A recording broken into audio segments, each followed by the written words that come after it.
This video was made using the text walkthrough, written and provided by themindisacity. If you found this guide useful, be sure to give her a follow on Twitter at themindisacity, or go ahead and buy her a coffee on her Ko-fi page, both of which are linked down below. This review is brought to you by Node Gamers, the content creator-run site bringing you trophy and achievement guides as well as gaming reviews. Review code provided by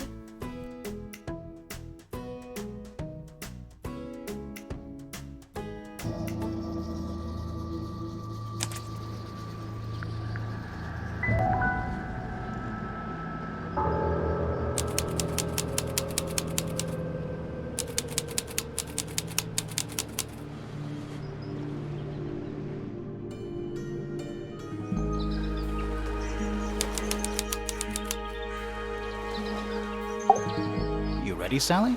Grimoire, I've been standing here for 7.5. Just checking. Do you have the map? Yeah, but it's... Did you read the case file? What do you think? I'm not sure yet. It's really not a lot to go on. Did you read it? Yeah, I'll read it on the way to the crime scene.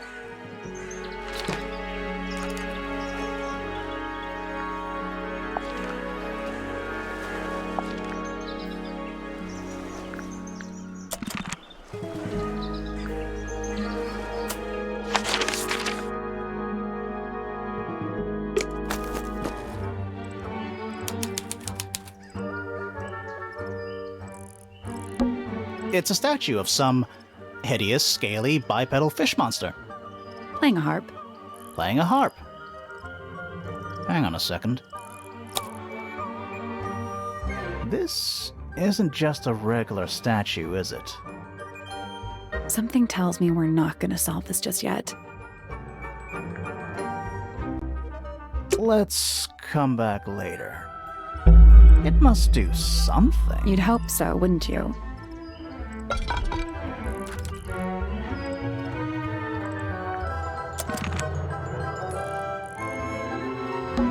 It's full of the same weird water that was in the lake.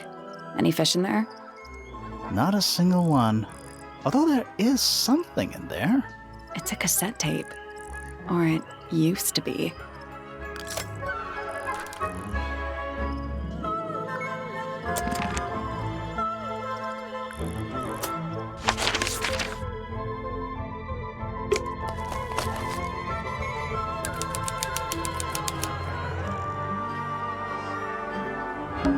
Is that an envelope? It's been opened, but the letters... Let's read it. Isn't that an invasion of someone's privacy? No, definitely.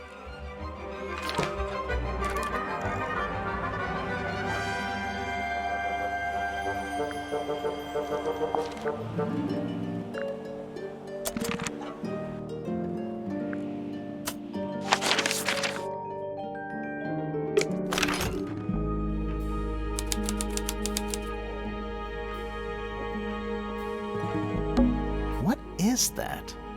I think it's a family tree.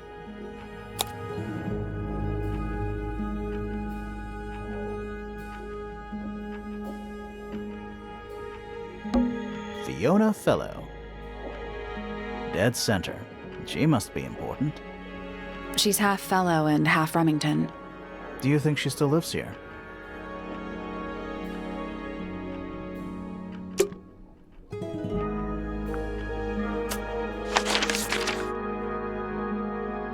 Let's head to the crime scene first. It's at the top of the West Tower, I think. Let's head to the crime scene first. It's at the top of the West Tower, I think.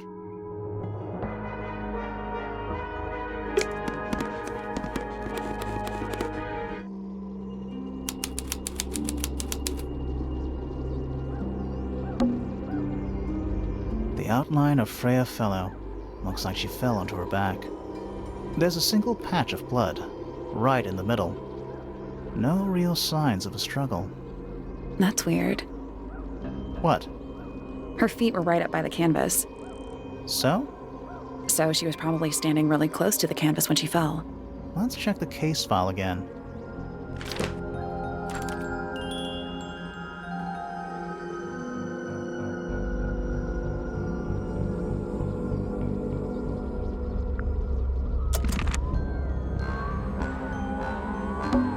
Supposedly, Freya was working on the painting when she was killed.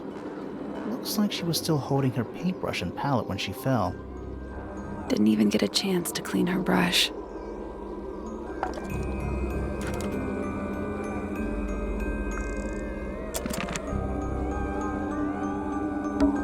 Supposedly, Freya was working on the painting when she was... Looks like she Didn't even get a chance to clean her brush.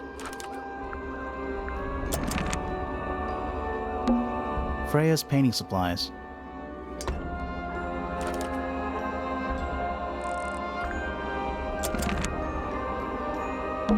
There it is.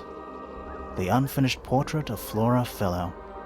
So, what? Freya was killed halfway through painting it? Looks that way.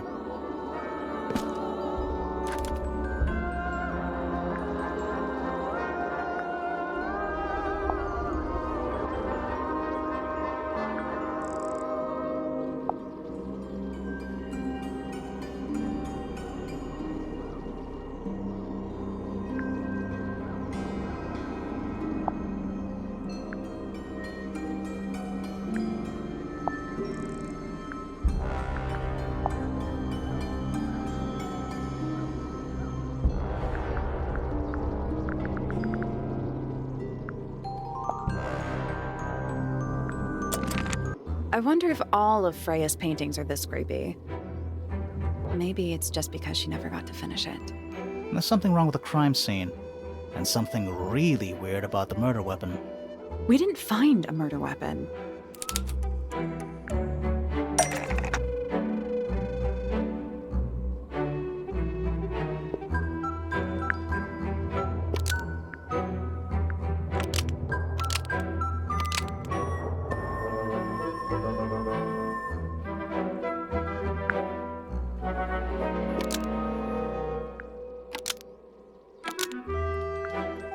Flora's portrait is holding a knife tipped with blood because it stabbed Freya.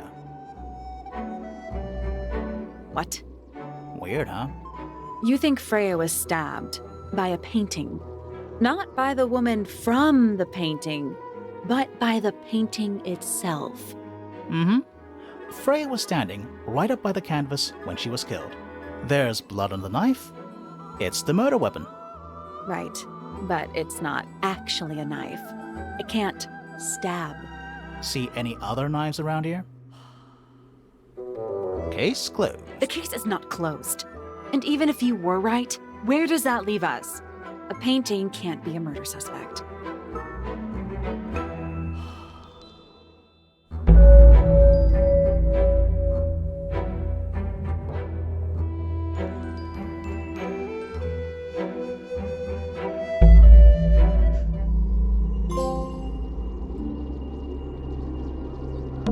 Is that an egg? An egg with bird feet. It's also covered in gemstones. What a completely ordinary object.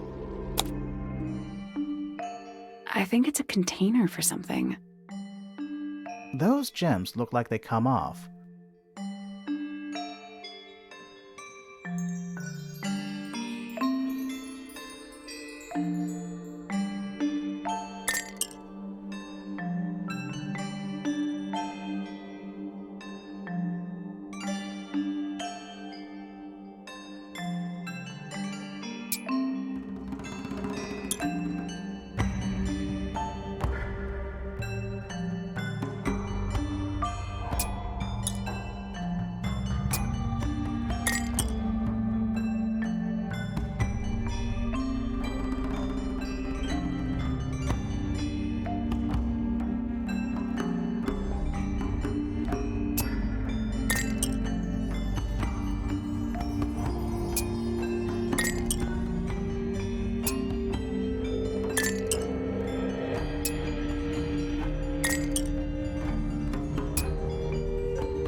Nope. Did you check the clue on the back of the egg? I'm pretty sure it explains where to put each of the gemstones.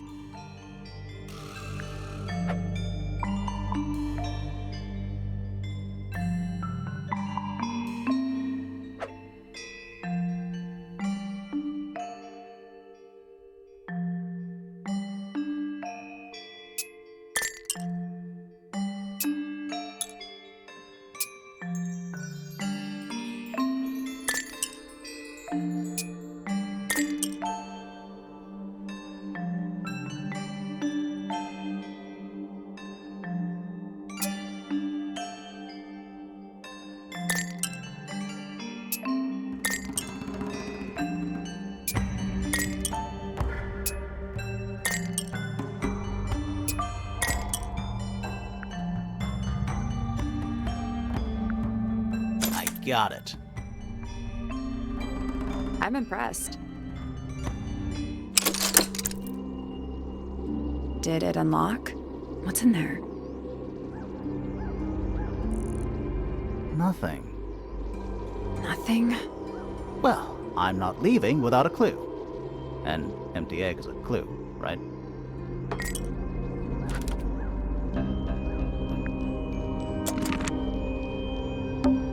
Is that a gramophone? I think so. Except it's got a tape deck instead of a turntable. It's also got a big crack down the middle.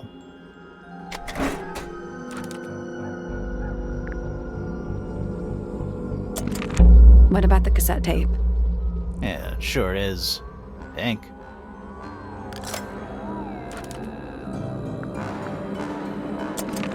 Do you think it still works? The gramophone? Yeah, we could give it a go.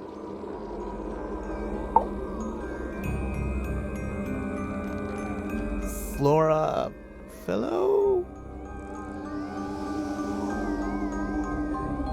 Hey, sorry to barge in. I'm sure you're still in some distress. We need to ask you a few questions, I'm afraid. Did you witness the murder, Flora? Nothing. What do we do? Not sure. She's entitled to her silence, I suppose. For now.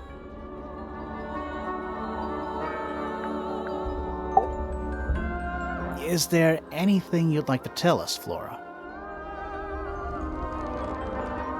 I don't really know anything about you at all. I think that's the way she likes it. We'll just have to ask other people about her. Yeah, okay. Freya was painting your portrait yesterday. Is that right? Was this something you had planned with her ahead of time? Was there something special about yesterday? Did you talk to Freya at all while she was painting you? She's not going to answer us, is she? Nope. But at least we can say we tried.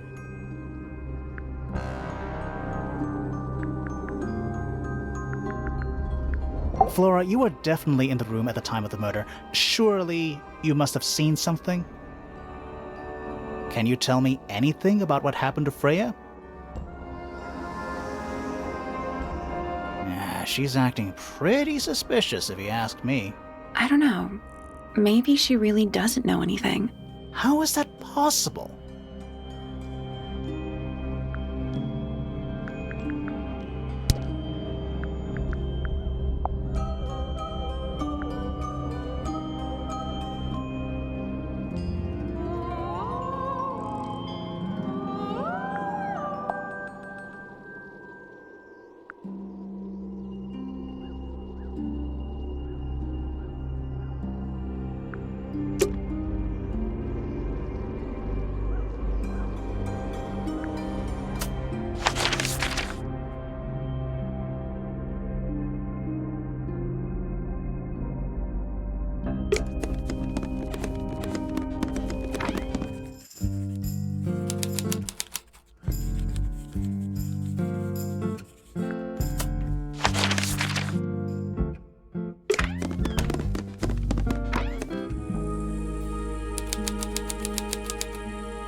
it's an illustrated book about birds.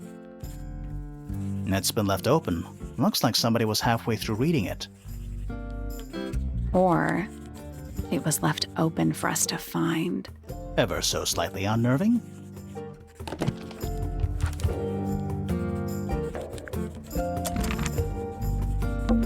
A chalkboard. Is this a library or a classroom? Any idea what this means? Not a clue. I'm not sure I learned anything from that.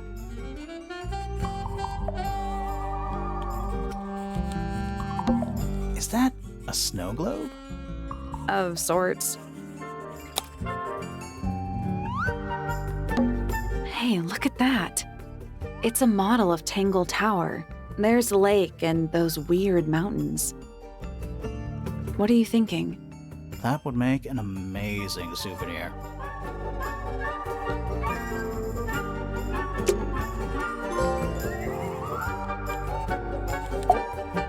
Curious. I would expect bacteria of that nature to thrive in these conditions. Excuse me. Taking all the environmental factors into account, there must be something I am still missing. May I talk to you, miss? She knows we're here. She just doesn't care. I am a detective, and I need to talk. Correction. You do not need to talk to me, Oh no? How come? because I am not a suspect.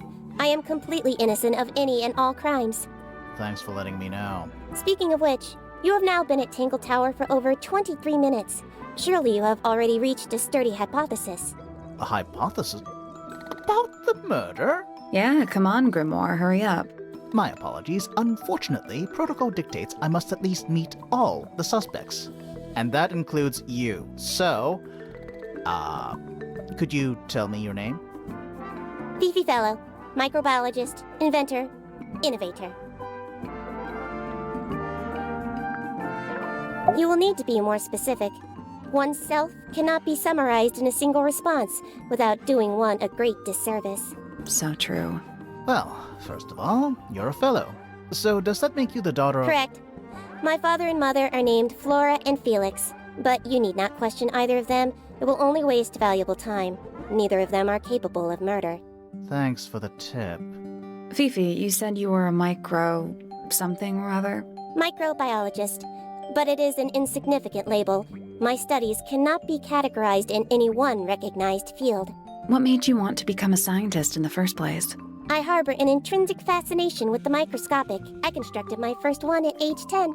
Constructed a microscope? Correct. And what's that thing on your head? Did you make that too? My eyesight began to deteriorate when I turned 12. Not satisfied with the eyeglasses prescribed to me, I designed this custom lens instead. It automatically adjusts based on the surrounding light conditions. Does it glow red when you get angry? No, but that would be most amusing. What can you tell me about the murder? What can you tell me about...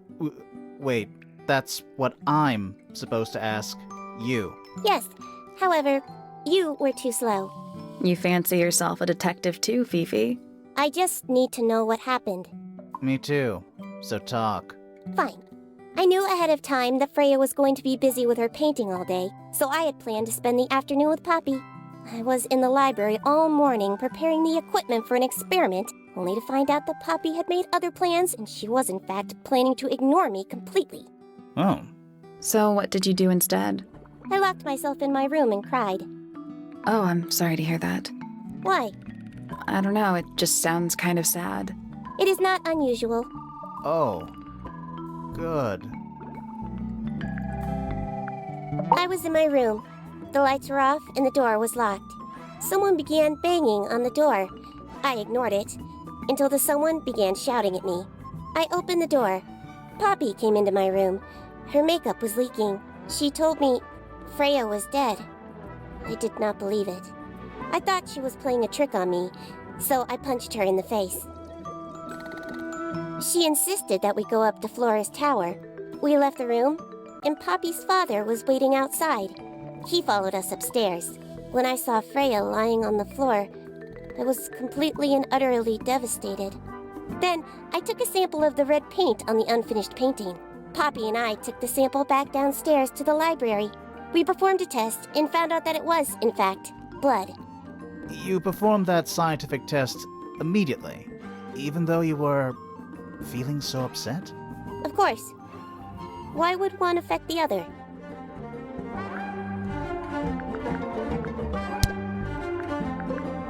What is your opinion of Tangle Tower? Oh, it's impressive.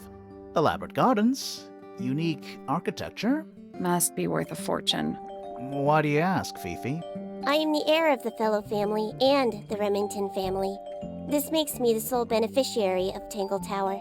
That's quite an inheritance. They can't make you do anything, Fifi. If you don't want the house, just tell them. Or just sell it. Who cares? You sound like her. I require facts. What do you know? Well, we know Freya was stabbed with a knife, and then she fell— Correction. She was stabbed with something. There was no knife found at the crime scene. Apart from the one in the painting. Which, as a mere abstract representation, does not count. Nobody has ever been stabbed by the concept of a knife.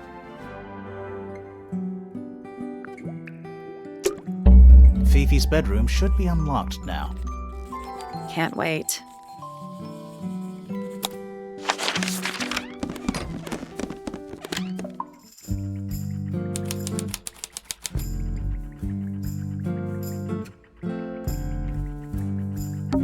It looks like a microscope, a big one. Can I touch it? I'm not sure this is a microscope.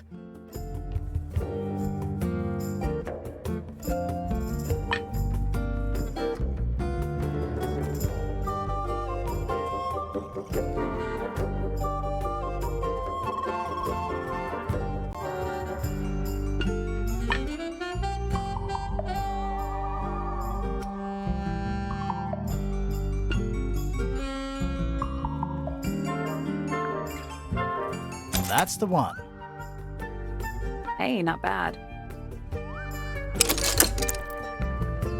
Sounds like it unlocked. Yeah, it's built on top of a little metal box. There's a book in here.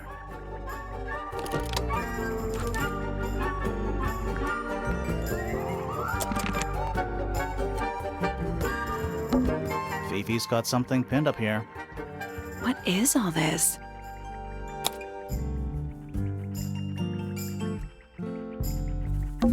Arrows connecting all the different suspects. They're not labeled, though. Yeah, they're completely meaningless. Did you notice who isn't on here? Freya?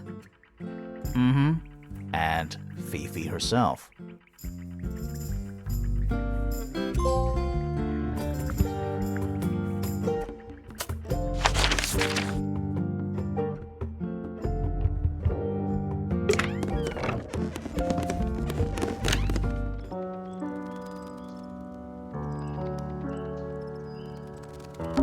Oh, whatever it is, it's playing a little trumpet.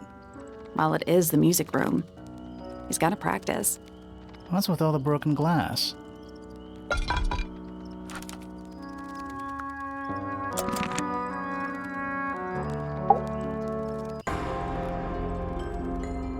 Are you a ghost? Sally! That's rude!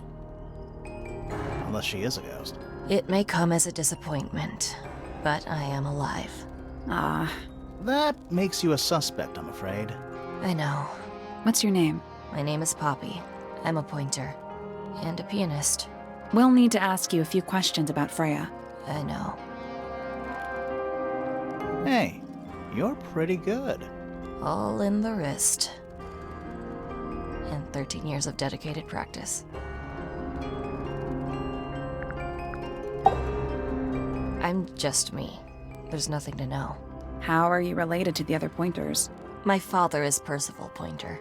The professor spends most of his time hidden away in his tower. Barely speaks to anyone these days. Especially not the fellows. Do you get on with the fellows? 2 of them. Fifi and Freya are my closest friends. We all turned 19 last year. Do people ever leave Tangle Tower? I don't mean to be rude. It's just, if you're 19... You don't have to answer that, Poppy. It's a fair question. I'd like to move away, definitely. Fifi, Freya, and I would often talk about it, argue about it. Freya wanted to leave, but Fifi, things are more complicated for her. What about now? After what happened, I really don't want to stay here much longer. 3.5 hours of piano practice, soon as I wake up. Same as always. 3.5. Does that not hurt your hands? Sure. And you do this in the music room? No, I prefer to practice in my room. When I make mistakes, I like to make them in private. What did you do after that? I was supposed to meet Fifi in the library, but I totally forgot.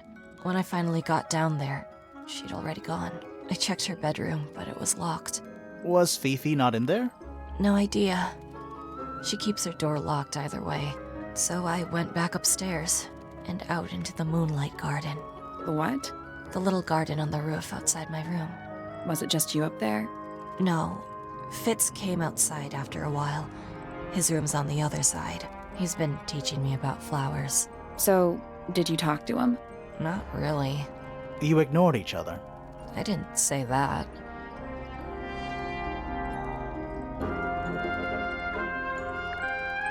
Fitz and I were up in the moonlight garden most of the afternoon. Then we heard this sound. Lasted about 3 seconds. I've been trying to decide how to describe it, but I'm struggling. It was like something drilling into a piece of metal, but different. Worse. I was pretty sure it was coming from Flora's tower, so we went up there to check. Her door was locked. Nobody was answering. I knew Freya and Flora were both supposed to be in there, so I made Fitz kick down the door. I went inside. Freya was lying on the floor. Flora was in the room too? Yeah. I think she realized what had happened at the same moment I did. I didn't know what to do, so I ran downstairs to get Fifi. Her door was still locked, but I knocked and shouted at her. Eventually, she let me in. The lights were off, but I could see she'd already been crying. I told her what had happened. She didn't believe me. She got angry. First time I've ever seen her angry. I dragged her out into the hall. My father was there too, for some reason. The three of us went back up to Flora's tower. Then Felix arrived. He had Penny with him. Fifi had this idea. She wanted to do some kind of scientific test. She took me down to the library. We were in there about 15 minutes. After she was done, she went back upstairs and I went back to my room. That's it? That's it.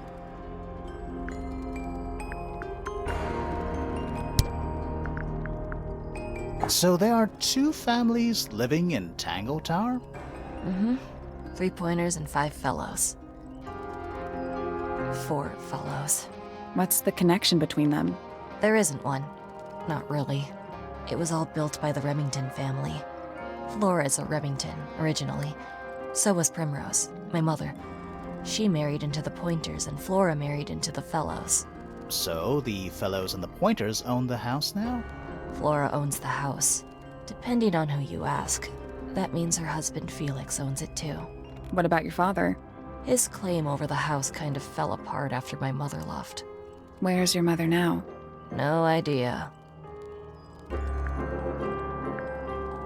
There's something I noticed about Freya's knife wound. Hit me. From what we could tell, the blade went in at an exact right angle, perpendicular to Freya's body. And there's only one small pool of blood. Nothing on Freya's hands, or anywhere else. The whole thing is just a little too peaceful.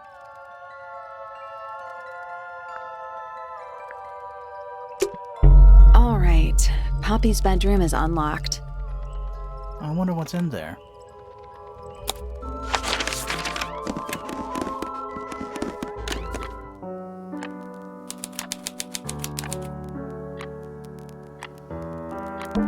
A big glass door leads out into a garden.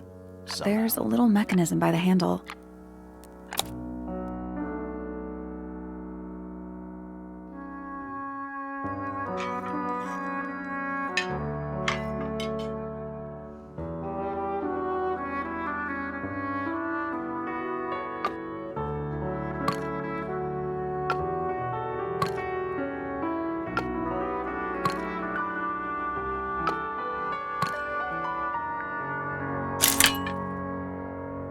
Something happened. That must be it. And the door's still locked. I still feel like we made some sort of progress. It's a metronome for keeping time.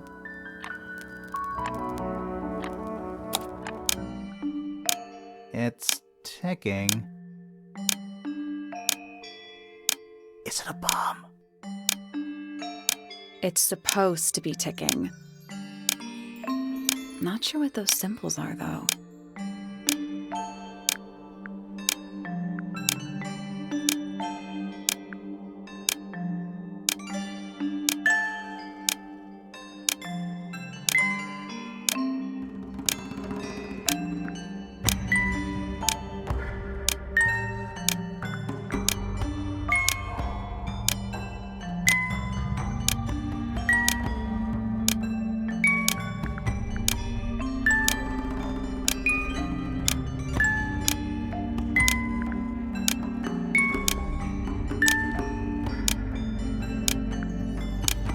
There we go.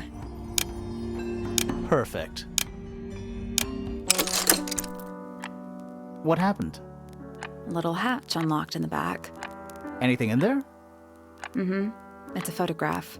Part of a photograph.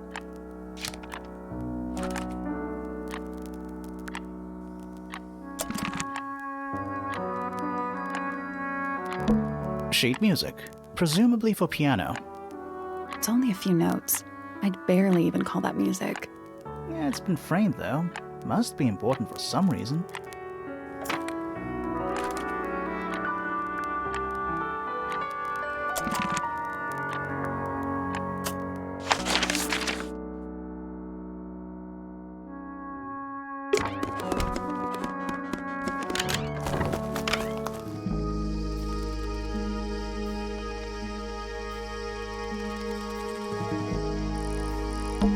This one's in a little pot. Okay, that is definitely not edible. It looks like a gemstone, don't you think?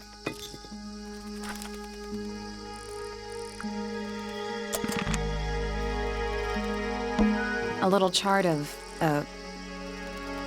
Actually, I have no idea what it's about. Kinda reminds me of a periodic table. What do you make of it? Not a whole lot.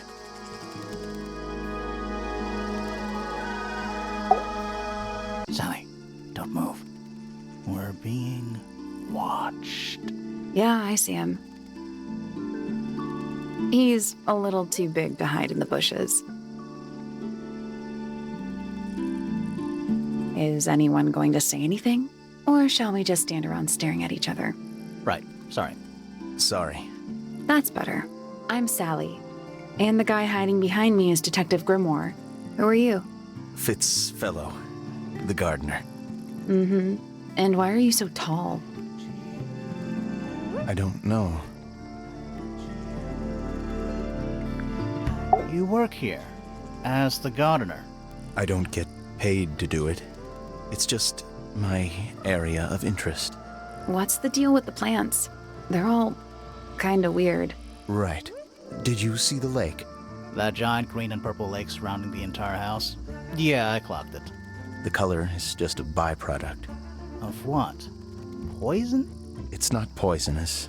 Not to you. What's this got to do with the plants? The water controls all life, just like anywhere else on the planet. Clouds form, rain falls. The water grows the plants, animals eat the plants. Anything you've perceived as an irregularity is simply a result of this hydrological cycle. Could you say that again, but like, condense it as if you were talking to a slightly stupid person? Our lake water causes the unpredictable alteration of DNA. Sometimes. Alteration?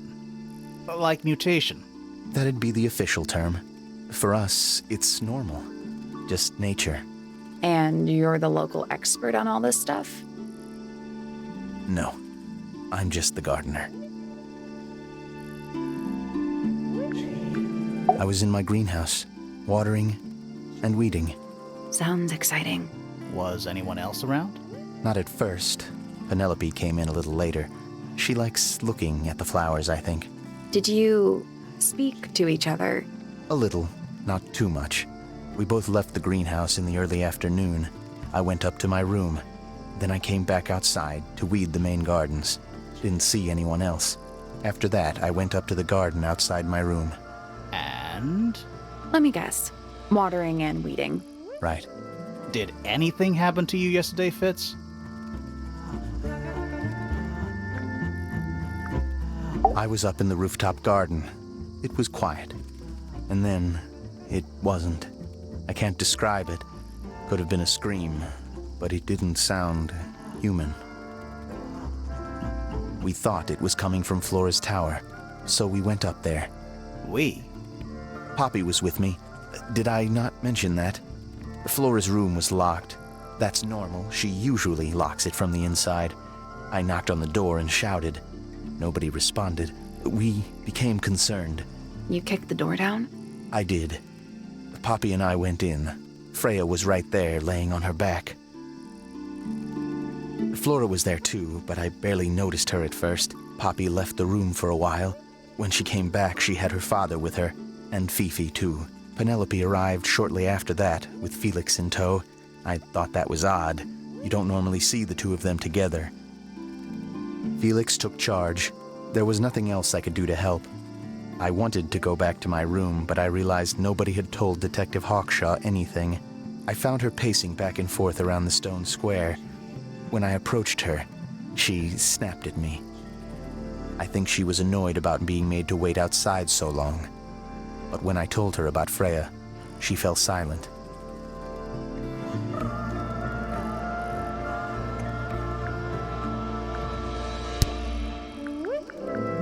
Nice painting. Gives you a pretty good idea of the layout. The lake looks like it forms a perfect circle around the island. It might seem strange to you, but nature is quite capable of producing perfectly geometric forms. And those mountain cliff things around the outside?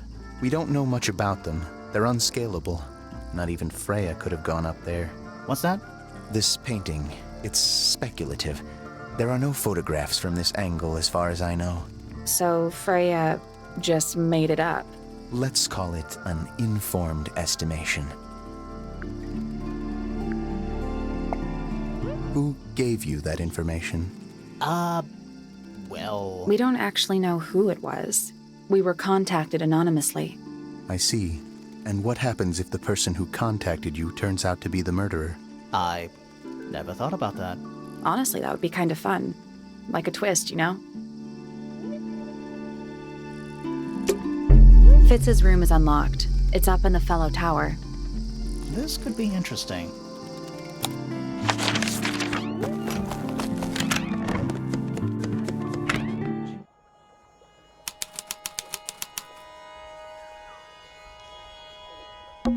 Hello. Not hidden very well, is it? Doesn't need to be. It's locked. It's a combination lock. Sort of.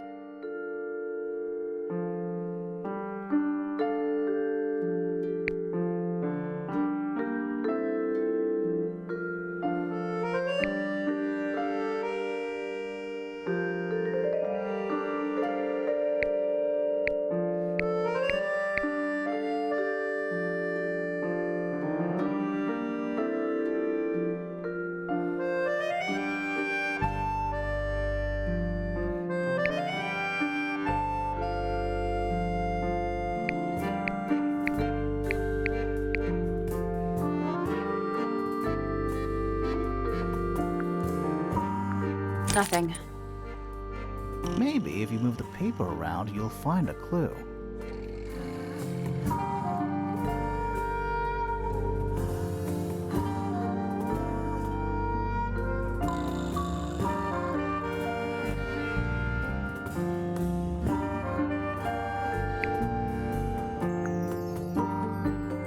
That's done it.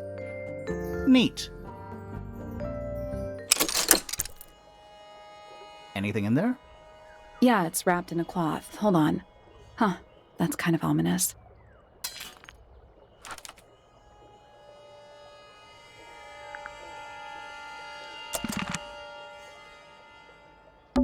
It's locked, but it leads outside. I thought we were halfway up a tower. We are. What's that thing by the handle?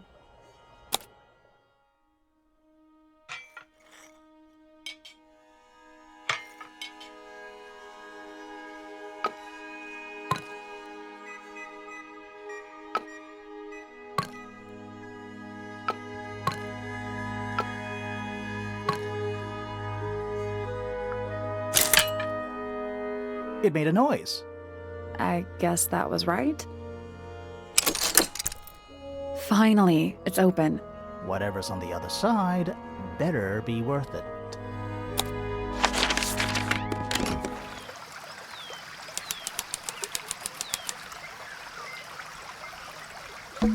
It's another little statue, doing a really bad job of hiding in the bushes.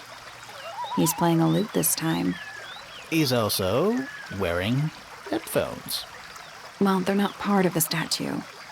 And they're not headphones. They're earmuffs.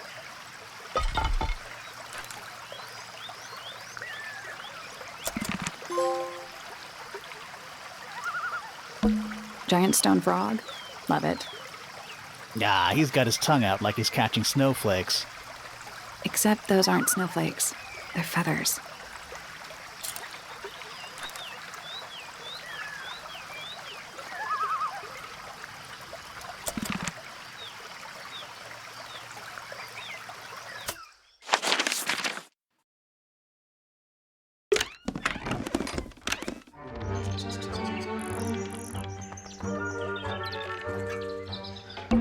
An especially fancy cage.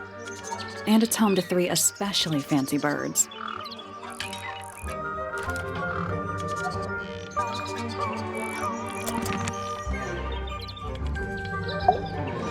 Oh, just beautiful.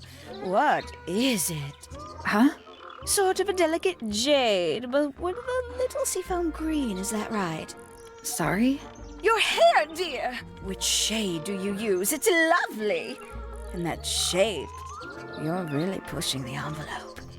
Oh, thanks. I do what I can to offset Grimoire's beige on brown ensemble. Detectives don't need to be brightly colored. We prefer to blend into the background. Oh, you're the detective? Delightful. Penny Pointer, pleasure. Is that short for Penelope? Officially, yes, but I never can be bothered with all 4 syllables of it. Penelope sounds a little ostentatious coming out of the mouth, don't you think? Sure. Yeah. 20-something, Aquarius, love to travel, and nearly all of my friends are birds. Travel? Where to? Anywhere at all, as long as it has species worth studying. Ornithology, they call it. I call it the only thing I've ever been good at. And have you studied the birds here at Tangle Tower? But of course! Where else do you think I developed my love of the field? No matter where I go, I always find myself coming home to Tangle Tower. Because of the birds. Oh, no, because of him! Silly to admit, but I suppose I can't bear for us to be apart. Who are you talking about? Oh, don't you know? My fiancé, dear Fitz. He's not really the traveling type, you see. Fitz fellow. The very one. You're engaged to a member of the Fellow family? That's interesting. I'm not especially interested in whatever tedious feuding goes on between our 2 families. Fitz and I find it much easier to stay out of it altogether. I awoke early and headed down into the greenhouse to see Fitz. He's always there, crack of dawn, every morning like clockwork. How come? It's where he's happiest. That, and he has a great deal of work to do every day, watering, pruning, mulching, whatever that is. Do you help him with the work in the greenhouse? Oh, no. I wouldn't dream of it. probably break something. So, you stayed with Fitz the whole day? No. In the early afternoon, he went back inside. Rather suddenly, as it happens. Did he say why? He didn't. Probably just a touch of heat stroke, the poor dear. He's more delicate than you'd think. What did you do after that? Let's see. I returned to the aviary to feed my birds. And how many birds are you responsible for? Officially 4, but in truth it's more like 400. Can they not feed themselves? Of course, and they often do. But I think they just like the company. As do I. Sometime in the evening, I left the aviary and headed back towards my room. But in the hall, I spotted Uncle Pointer heading down the stairs. He was muttering something. Seemed a bit upset, the poor dear. I followed him down, but the grand hall was empty by the time I got there. Empty aside from Detective Hawkshaw, who was loitering over by the library. I don't know what it was, but she looked a little lost.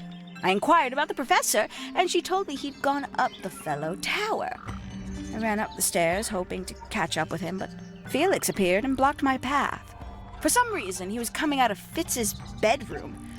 He looked rather lost, too. I told him I was looking for Uncle. He suggested we look up in Flora's tower room. We could see from the hallway. The door was off its hinges. I knew then something was terribly wrong. A moment later, we were gazing down on the body of poor Freya. Uncle Pointer was there. Fitz, too, standing over in the corner with Fifi and Poppy. What about Flora? Of course, silent as ever. Uncle suggested we should leave. Give the others some space, you know. So he and I both returned to our rooms in Pointer Tower.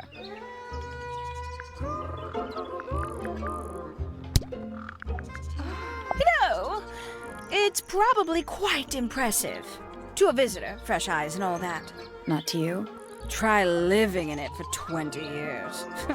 The sheen wears off. If it wasn't for my Fitz, I'd have little reason to stay. What about inheritance? You're the next oldest Pointer after your uncle, aren't you? Well, thank you very much for phrasing it like that. But no, any money left in the Pointer family will pass down directly to Poppy. Is that fair? I couldn't care less, to be perfectly honest. Finally! I get to see a detective's case file. That's a very specific thing to be excited about. Well, only last week I asked that miserable Hawkshaw woman if I could see her case notes. I'm guessing she said no.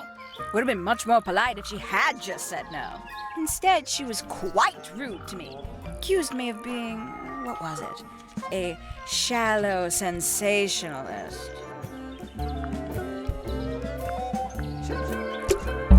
We can get into Penny's room now. Now, like, right now?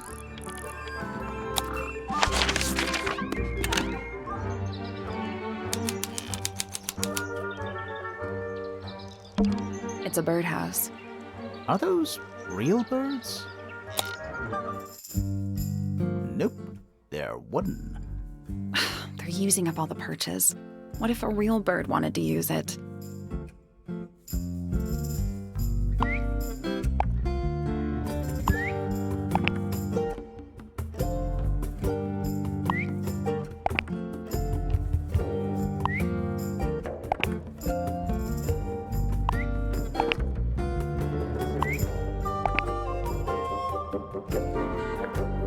No, that was it. Nice work. Did the door open? What's it?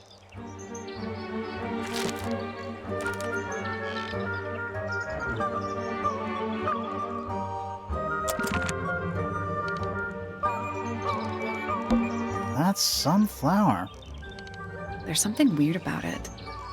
It just feels out of place.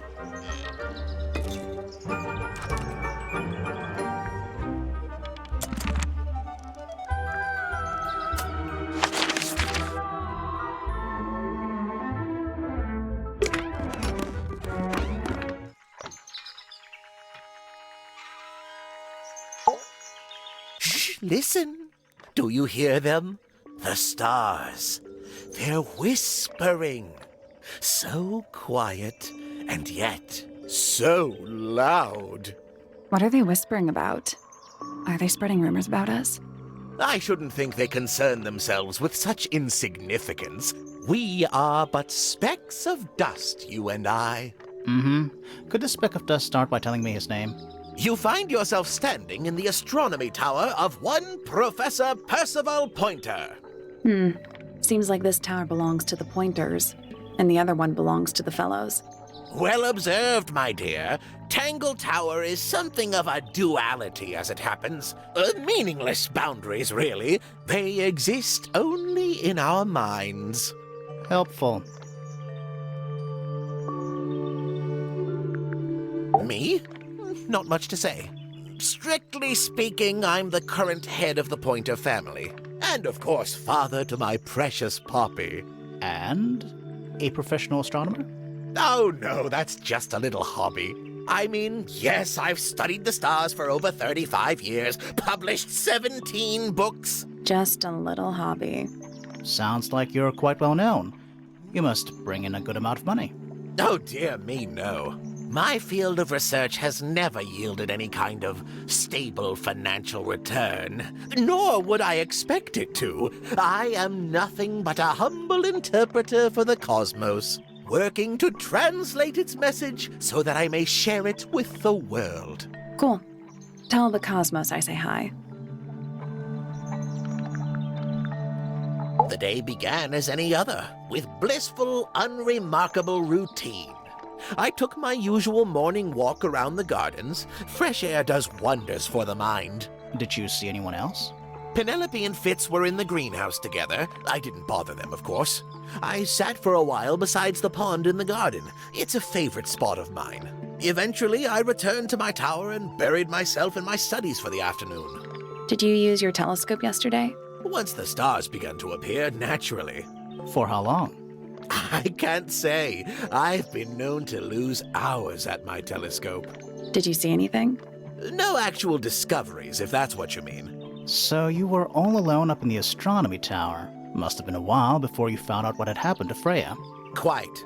Normally, I would be the last to find out about such a thing. But a curious tug of fate led me towards the fellow tower later that evening.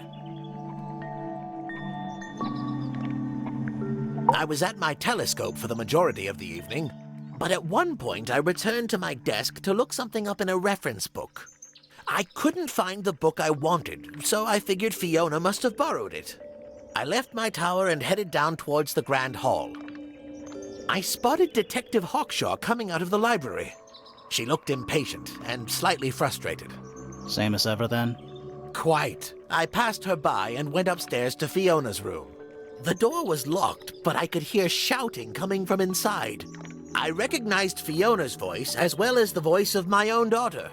I had no desire to invade their privacy by eavesdropping, so I waited for them to finish and come out into the hall. Before I could ask about the book, Poppy grabbed my hand and took me upstairs along with Fiona. It was apparent that both of them had already been crying about something. We went up to Flora's tower. Freya was laying on her back, right in the middle of the room. Flora and Fitz were already there. They both looked stoic as ever. Felix and Penny arrived shortly after we did, and then Fiona went downstairs with Poppy for some reason. I quickly decided that I should leave also. I took Penelope with me, and we both went back to our rooms in Pointer Tower. Why did you leave so quickly? Wasn't there anything you could have done to help? Don't take this the wrong way, but the whole ordeal is fellow family business. I'm quite sure they don't need me getting in the way at a time like that.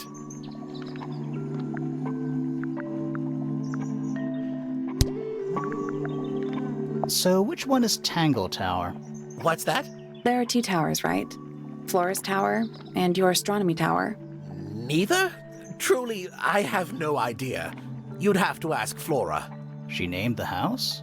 The whole thing is a result of her squabbling with her family. With Felix, you mean? Her husband? No, her brother and sister, and her father. The Remington family was a rather tumultuous little unit, you see. I don't think Flora has spoken with any of them in over a decade. Not exactly a wealth of information, is it? It's enough.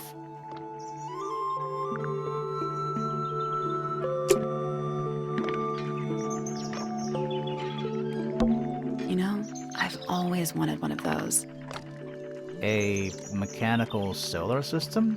What? I would look at it. Wait a minute. Earth in the middle, sun on the outside.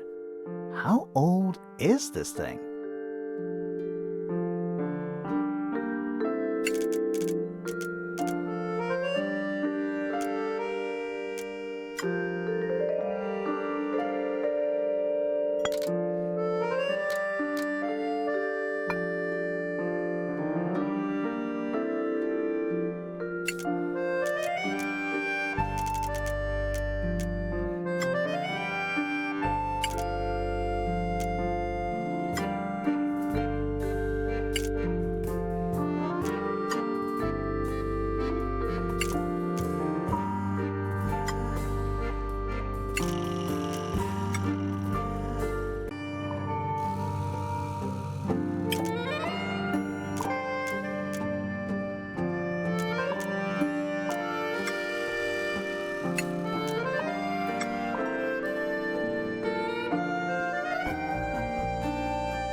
That's the one. Hey, not bad. Did you hear that? Something. There's a little hatch underneath? What's in there? A bunch of paper. Looks like somebody's research.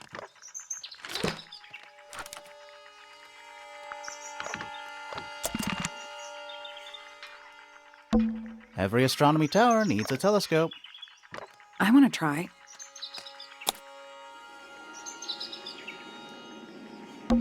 Is that a window? I think it is. Is there another room above Flora's room? We should check that next time we're over there. Isn't this supposed to be an astronomy telescope? I'm pretty sure you need to see the sky for astronomy to work. I can't move it. I think this is just how it's set up.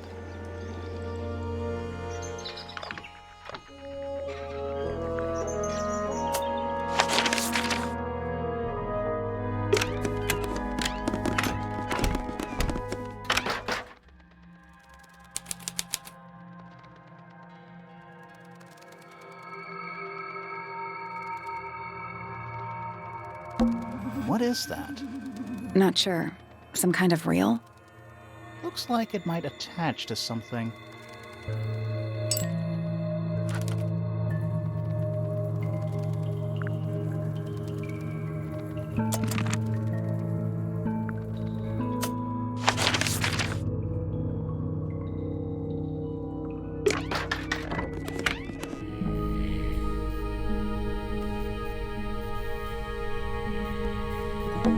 Nice.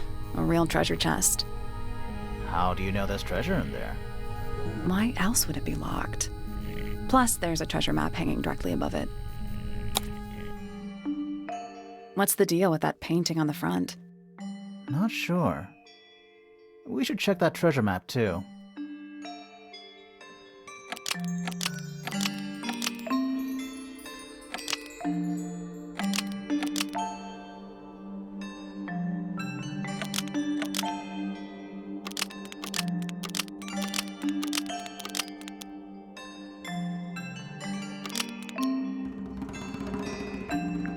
I did it. What do I win? Not bad. What was in the box? More wooden models. These are a little different to the one on the desk.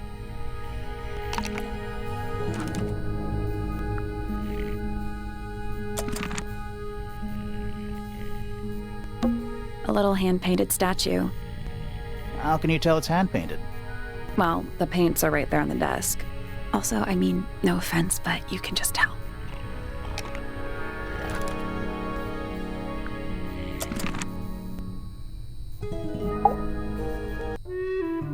Sir? Can you hear me?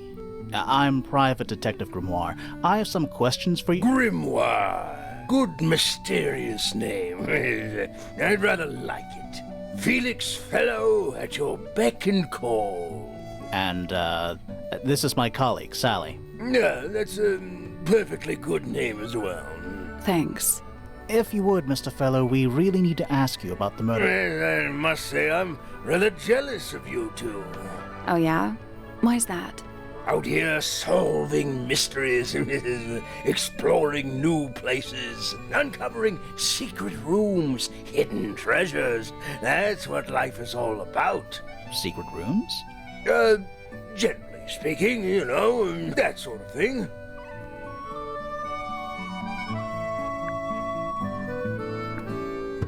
So, Felix, what exactly do you, do? Is it not obvious? I'm an explorer. Explorer / treasure hunter. Yes, well, best in the world. We're talking like curse statues, spike pits. It's a little more sophisticated than that. But I've certainly seen my share of danger, if that's what you're asking. And, if I may ask, when did you retire? You listen here. I may be between ventures right now, but it's simply not in my nature to stay in one place for too long. I go wherever the winds of destiny take me. Don't you live here with your wife and daughter? Yes, well, the Fellow family has certain loyalties, and with Flora the way she is... Nothing wrong with raising a family, Mr. Fellow. Don't misunderstand me. Fiona and Flora are my entire world. They are the greatest treasure of all. Uh-huh. Why on earth would you want to know about that? The murder of Freya Fellow. The reason we're here? Ah, right. Nasty business. Very unfortunate. I regret that I can't be of any help, but I wish you all the best in your investigation. Hear that, Grimoire? We're done here. Let's go. It's a simple question, Felix. I'm sure you're up to it. There's not much to tell. Mostly, I was in my room by myself, working on Flora's, working on a project. Your room is quite close to Flora's tower. You didn't hear anything unusual? What qualifies as unusual? What have you got? It was dusk. A feeling lingered in the air. Malevolent, perhaps. Uncertain as life itself. Abridged version, please. Right. Fine. I heard someone heading down the stairs, just outside my room. The footsteps were calm, orderly, so I thought nothing of it. Shortly afterward, I heard a second set of footsteps, going the same way. This time I could tell just from the sound that something was wrong.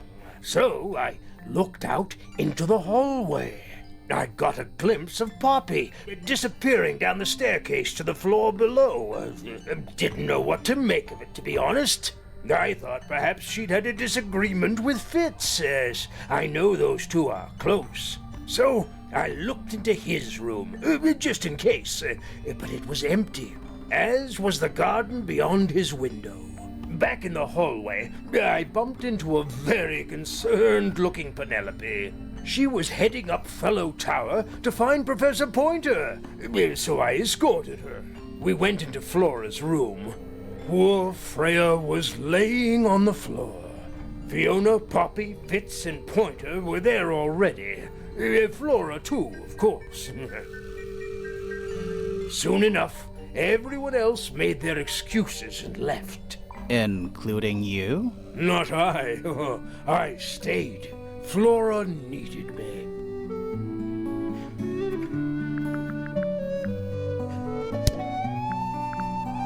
Charming, isn't it? Yes. Built by the Remington family originally. Dear Flora's father and his associates. But now it's owned by you? By the Fellow family? The fellows and the pointers have both come to claim a certain degree of ownership. And who named it Tangle Tower? Flora chose the name. What does it mean? I think it was her intention that it mean nothing at all. Something of a fresh start. From what? This really isn't for me to say, but she had some kind of disagreement with her siblings. After they moved away, Flora changed the name of the house. I think perhaps she hoped it would make them feel unwelcome, yes, less likely to come back. That's kind of extreme. Yes, it is rather, isn't it? What's this? It's my case file. It's how I know what I'm supposed to be doing. You mean to say you're bound by the limits of what's written in this little document? Sounds dreadful. I find it comforting.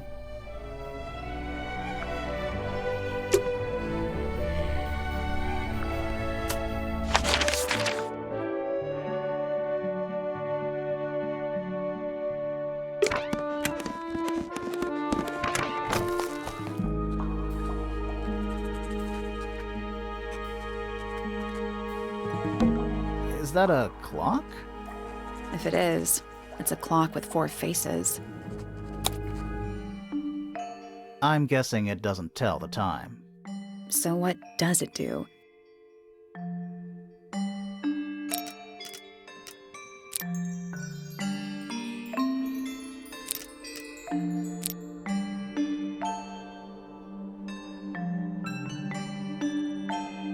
No, that was it.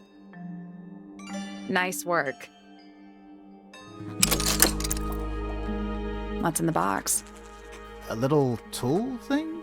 Looks like a telescope, but I'm not actually sure what it is.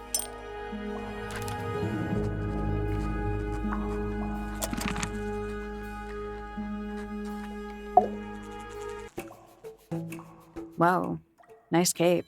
You're not fellows or pointers. I'm sure I shall immediately regret asking. But who are you, and what is your business here? I'm Sally, and this is my sidekick Grimoire. A private detective, Grimoire. Really? You're a detective. If this is a joke, it's not a good one. Who are you, anyway? Private Detective Hawkshaw. Oh, nice. Hawkshaw's a cooler name than Grimoire. Maybe I'll become her sidekick.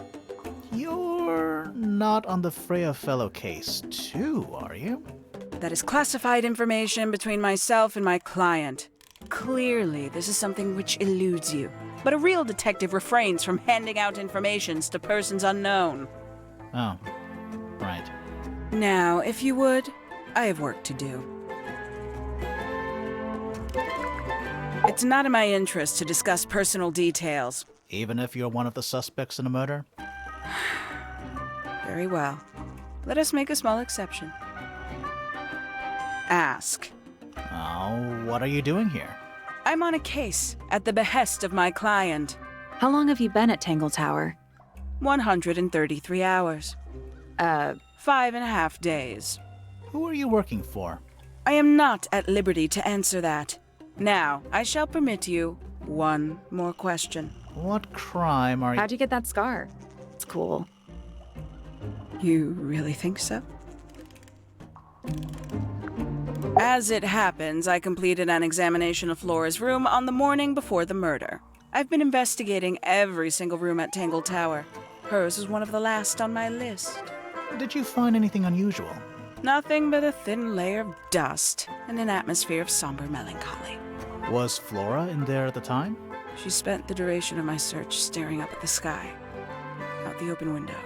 Didn't say a word, although I'm told this is the expected behavior.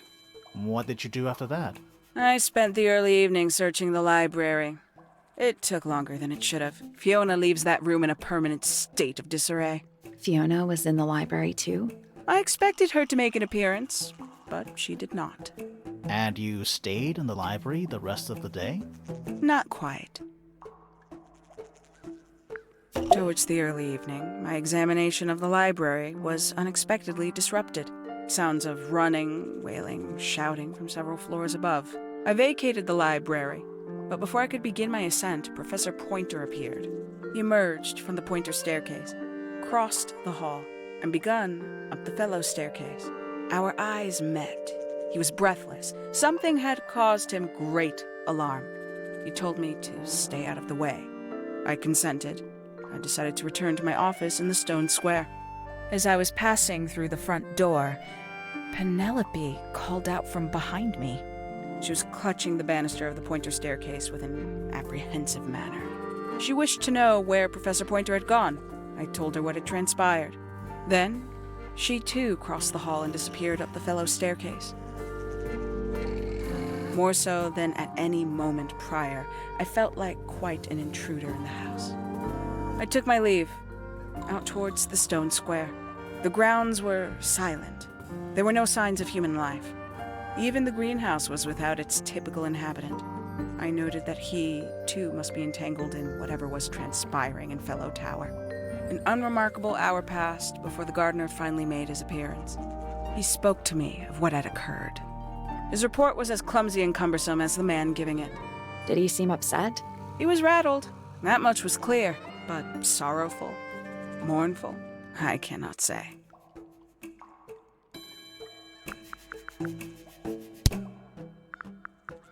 Tangle Tower. No idea why they insist on calling it that. It's not even a tower.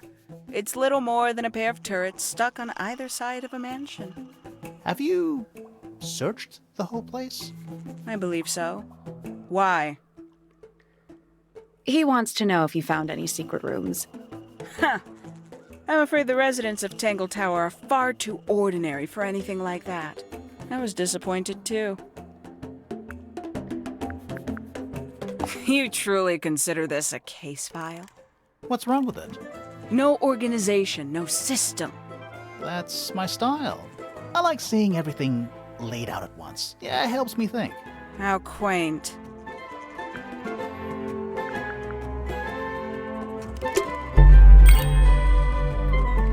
That's all the statements.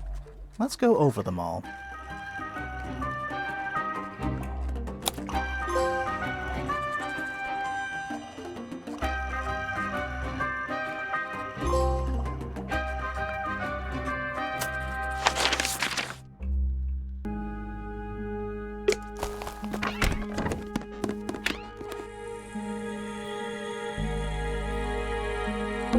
That painting is really something. Why would you want it looming over your bed like that? Maybe Freya enjoyed the atmosphere it creates. The atmosphere of chaos and oppression? Hang on. There's a smaller version down by the floor. It's a photograph.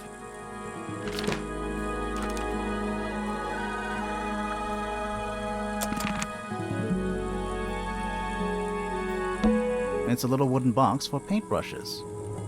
To the casual observer, maybe. They're not real paintbrushes. Looks like they're part of some kind of lock mechanism.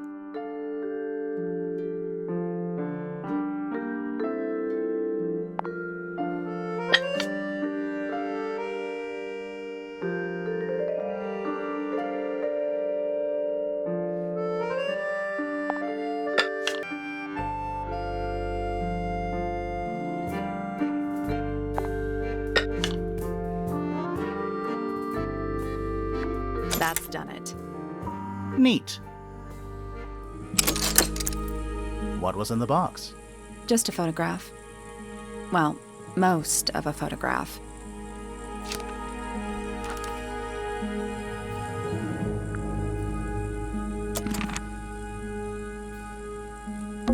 Drawings, taped up on the wall. What's that one on the left? Looks like two people standing together in a garden. One of them's holding a red rose.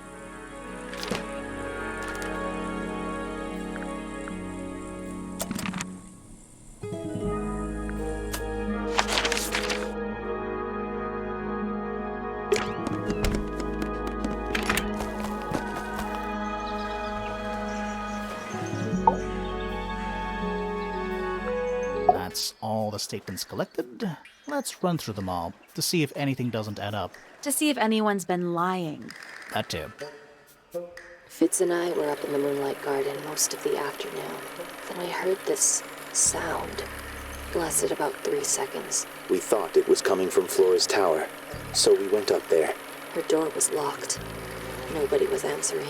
So I made Fitz kick down the door. Poppy and I went in. Freya was right there, laying on her back.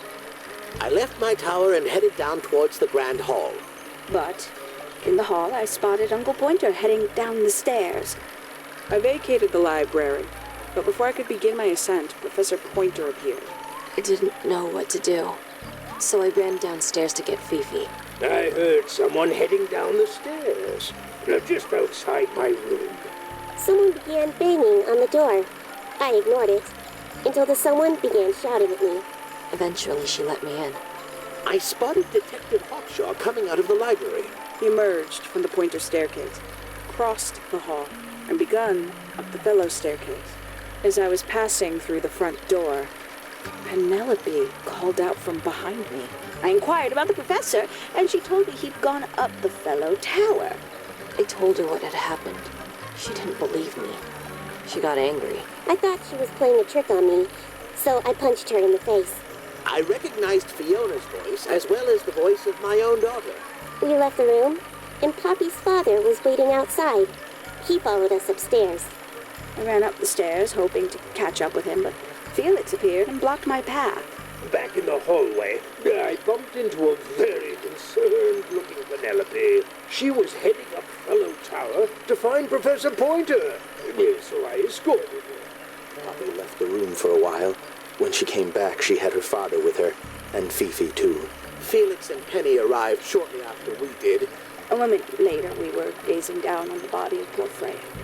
Then I took a sample of the red paint on the unfinished painting. She took me down to the library.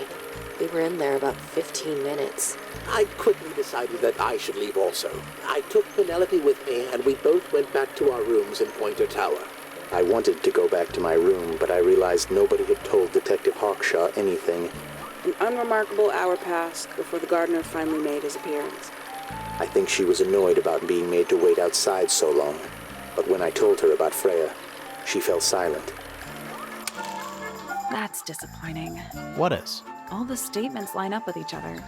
They don't just line up. Some of them even seem to specifically confirm each other.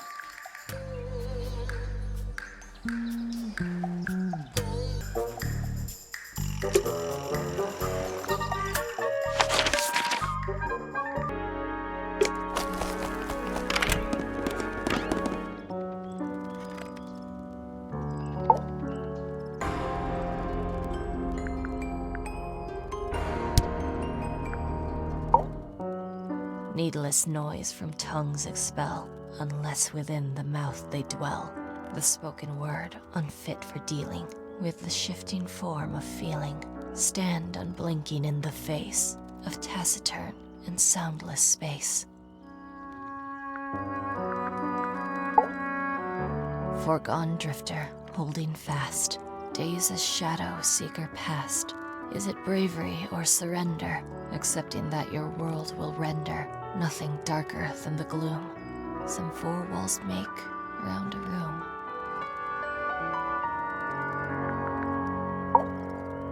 Between the lips a silver spoon, a story written all too soon. The chosen dwelling of her heart, unjustly chosen to depart. Lost her liberation lays in the center of a maze.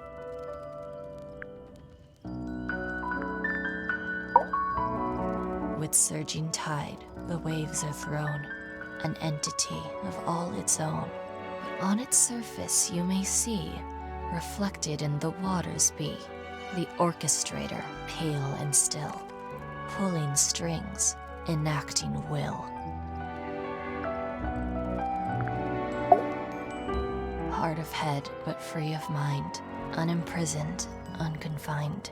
With starry eyes, she sees beyond, behind our walls, beneath our pond. A soul untied, it's hers, it's free. Was then, is now, will ever be.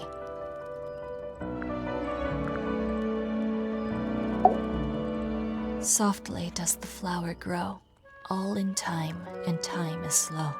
Rest a seed within the earth, but do not rush its gentle birth. Hour by hour, day by day, tune your heart to nature's way. That's me. I'm on a list of murder suspects. Always thought that would be kinda cool, but it's just tedious. Falls a little short, doesn't it? Feathers flashing in the light, from a sunbeam gleaming bright. I shield my eyes and turn my head, but all at once I've been misled. Light is shining on the stage, but through the railings of a cage. Eavesdrop what the stars are saying, earthly tether slowly fraying, floating helpless from the worst of jealous hunger, selfish thirst. Take a moment, kneel and meet the flowers growing at your feet.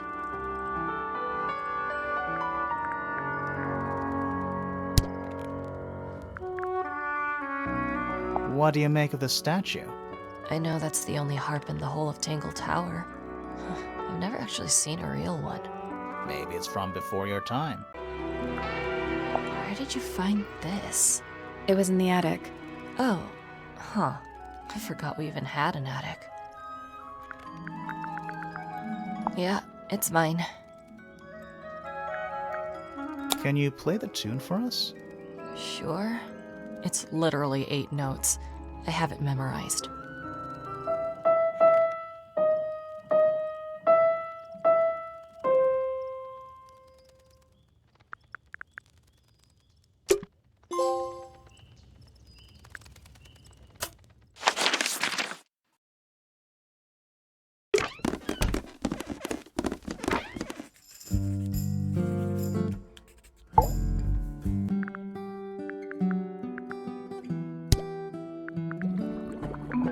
The statue itself does not interest me, but I do wish to know about those symbols on the harp. Have you deciphered their meaning yet? There is a drawing of me, a drawing of Detective Hawkshaw, and a drawing of Poppy and Fitz. Now this is interesting. Where did you find it? In the astronomy tower. And yet, it does not concern the field of astronomy. Nope. In fact, you could even say that entomology is the exact opposite of astronomy. Yeah, you could. I would not say that, however.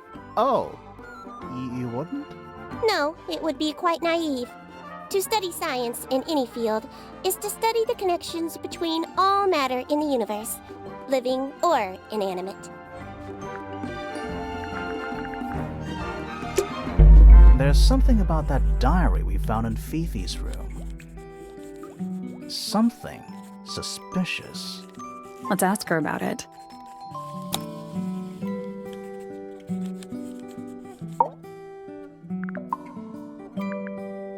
Is this your diary, Fifi? We found it in your bedroom. Of course it is mine. Ridiculous question. Why is it locked up like that? You seriously require an explanation. Very well. A fairly common concept, the so-called secret diary, is favored in particular by girls between the ages of 10 So, there are secrets written in here? This particular diary is unused.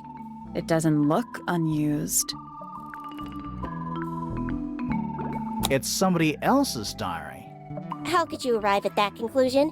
It is kept in my bedroom. It is mine. We need a clue to compare with the diary. Something to prove who the original owner was.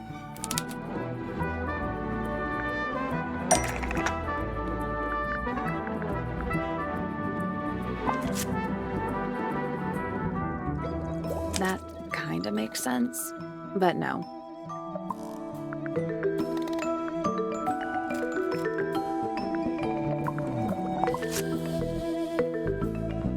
Let's take a closer look at this.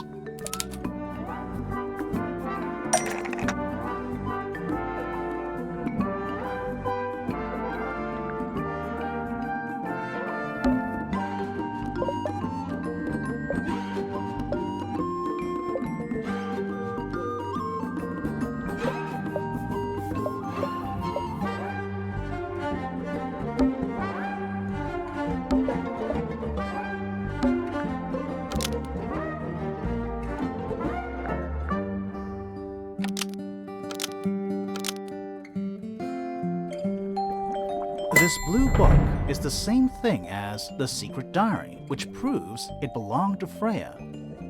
You were hiding Freya's diary in your room, and you kept it locked, too. Why would I do either of these things?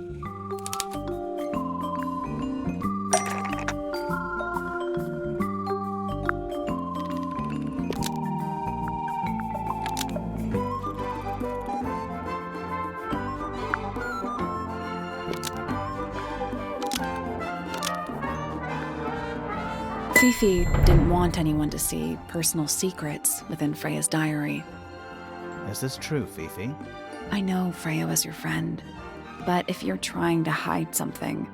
You did not know Freya, so this might be difficult to understand. She did her own thing, in her own way. By concealing Freya's written accounts, it is simply my intention to preserve her innocence. Innocence? Might be easier if you just let us read the diary, Fifi. Very well. I will open it. However, as you read it, please remember, Freya was the most kind and the most wise person I have ever known. Alright, Fifi unlocked the diary. Finally. What's in there?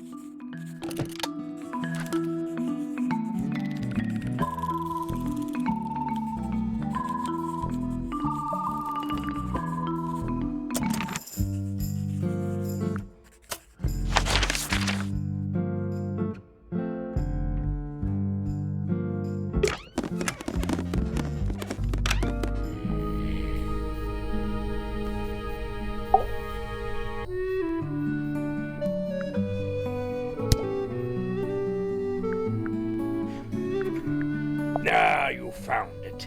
What do you think, huh? I had to rush the final touches a little bit. It turned out all right, though. What's it supposed to be? It's Flora, of course, surrounded by all her favorite people. I've been carving for a couple of years now. I was hopeless when I started, but it didn't take me long to master it, as you can see. Do you paint them yourself, too? I do indeed, Freya kindly taught me the basics. Nowadays, I can make just about anything I can imagine. Of course, this particular model is a self-portrait based on hard fact. Hard fact, huh? So, you own a sword, Felix? Of course. I own a great many. But my weapons are stored well away from Tangle Tower. Safety first and all that.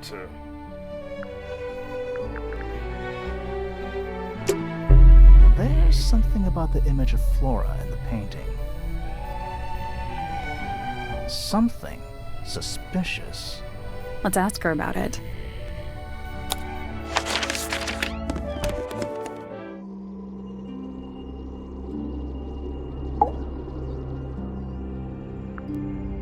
So, this painting, specifically that knife in Flora's hand. Yeah, it's creepy. But we didn't find a knife anywhere in the room. So what's going on?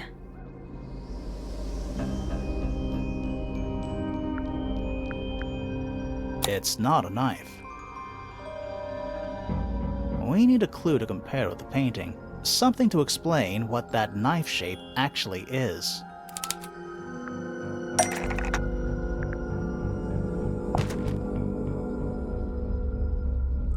Let's take a closer look at this.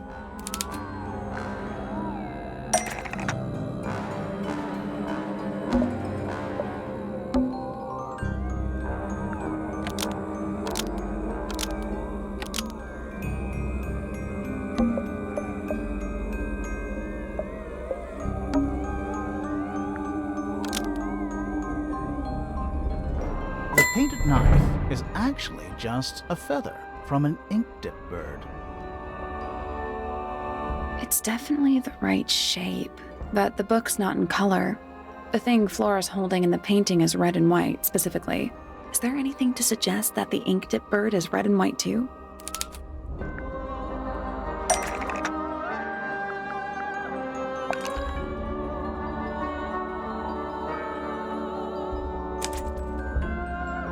This little thing?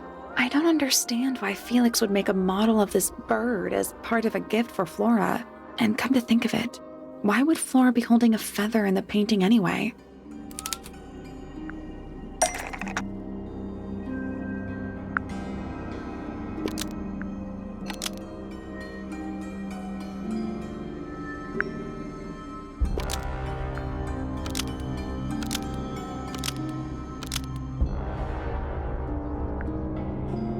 The ink-dipped bird was Flora's pet, so she kept a single feather to remember it by. She kept the bird as a pet. And it died? Maybe it flew away. Flora spends all her time staring out the window. Either way, she kept the feather. I think it was pretty important to her. All right, so she was holding the feather while Freya was painting her. But where is it now? You'd think she'd keep it somewhere close by. Yeah, I think she does. Normally. This is where Flora usually keeps her feather.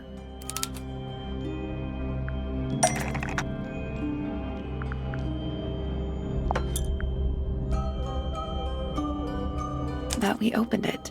It's empty. Mm-hmm. Completely empty.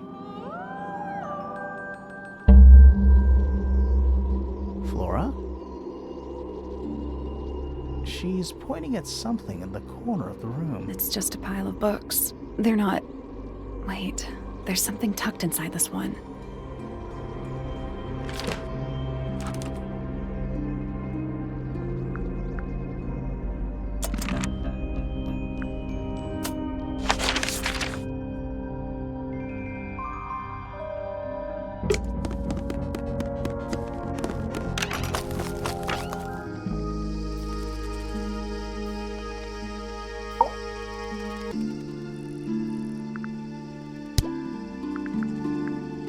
It's of no interest to me, but I overheard Poppy and Freya talking about it once.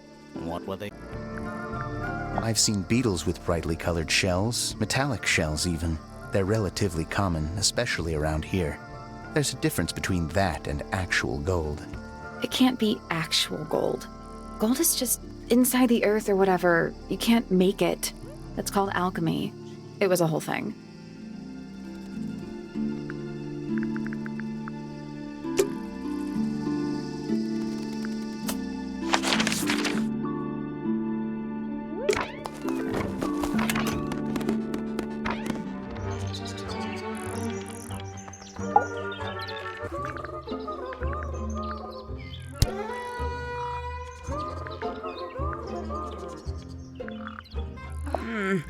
That's rather strange now, isn't it? We found it in your room. Just lying around, was it? Nope. You'd hidden it, but we found it. We do that. Who's the her in the message? And what's the deal with the petals? It's really none of your business.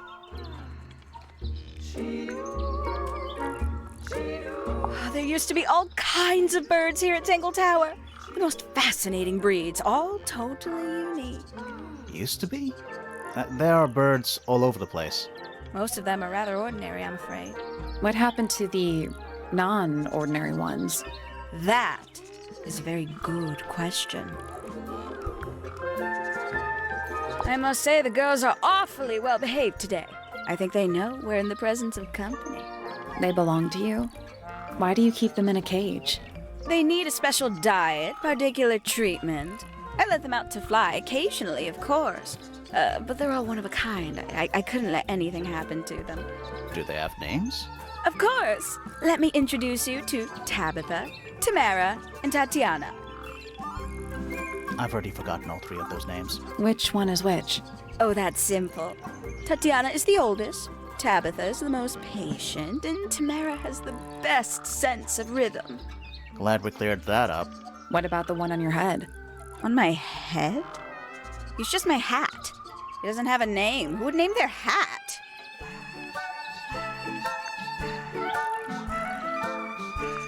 Somebody taking an interest in extinct animals. Extinct? Oh, yes. The book is very old. Most of the birds in it are long gone. Well, what about this bird, though? The ink dip. This one? Well, it was thought to be extinct for a long time. Then one was found here at Tangle Tower. So it's not extinct. You misunderstand. It was the last one. The very last. Oh. It's that bird. But these must have been drawn at least a year ago. Oh, how sad.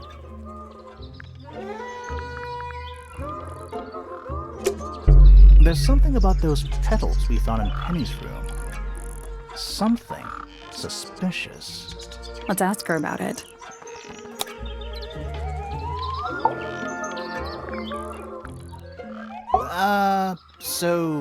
Yeah, we found this. Oh, that's nothing. You wrote, "Now I'll get her," on a piece of paper and hid it in your room. That's not nothing. Actually, it's not the message I wanted to ask about. It's those red flower petals. The petals. They're from red roses, and there's only one place in Tangle Tower with red roses. We need a clue. Something that shows the roses and who they belong to.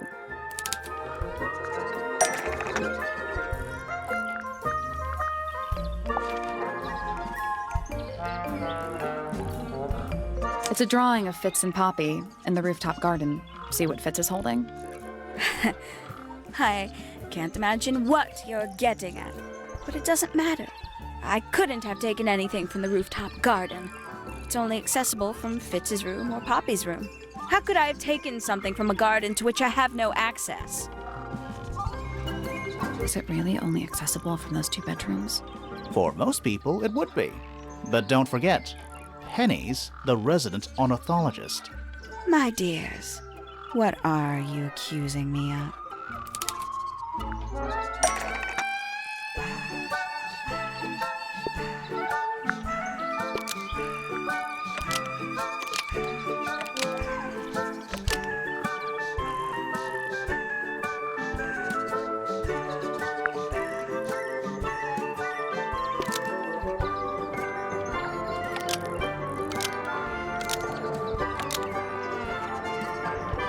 One of Penny's birds was used to spy on Poppy and Fitz and steal evidence from them.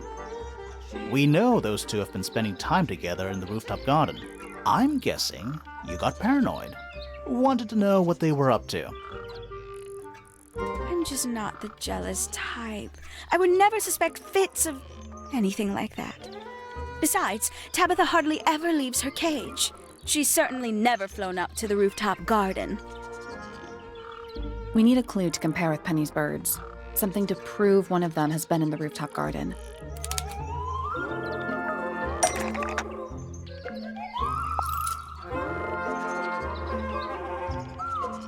Let's take a closer look at these.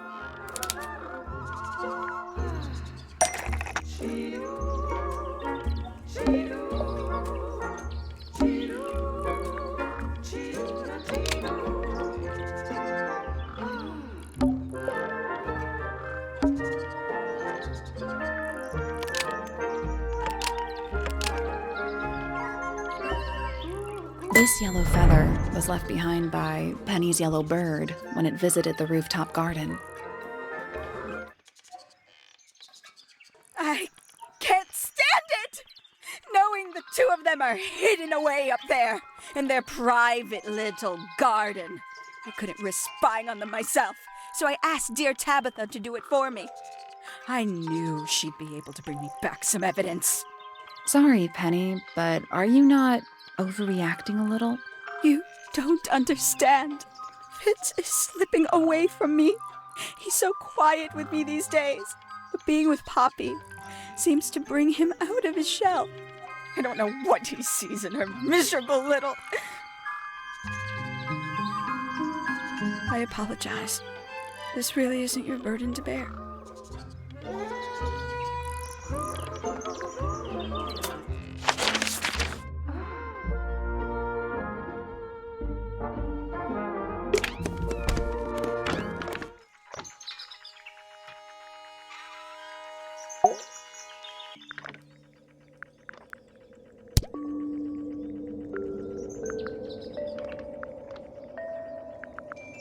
So, we found some research. What's up with this golden beetle? Is this something you're studying? I can't help you, I'm afraid.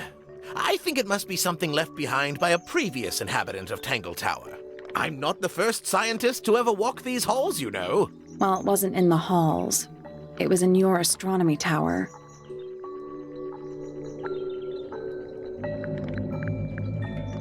What's this? It looks like it might be a telescope. Thought you might know something about it. Well, it certainly is a telescope. It has a part there to screw onto a tripod, you see. It's rather small, though. I'm not sure you could see many stars with it. No, probably not. What's this? Is it a clue? We don't actually know. But Grimoire picked it up, so now he has to pretend it is. That's how it works.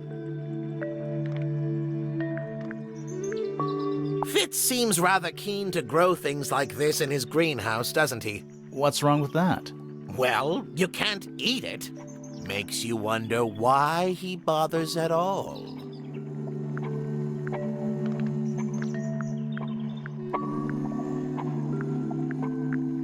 Where on earth did you find that? It was in a bush outside. I think someone threw it away. How peculiar.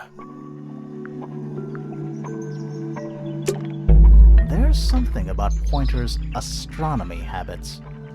Something suspicious. Let's ask him about it.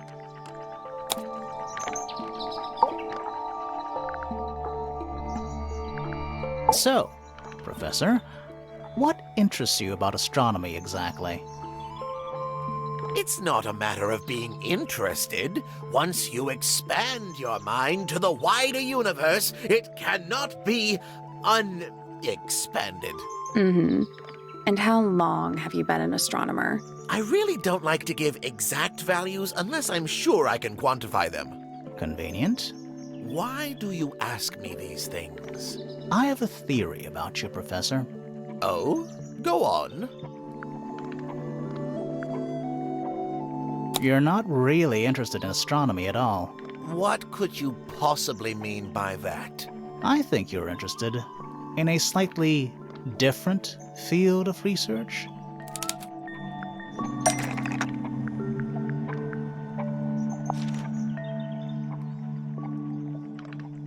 I don't have time for tiny, insignificant insects. My studies focus only on the inconceivably large and the unimaginably far away.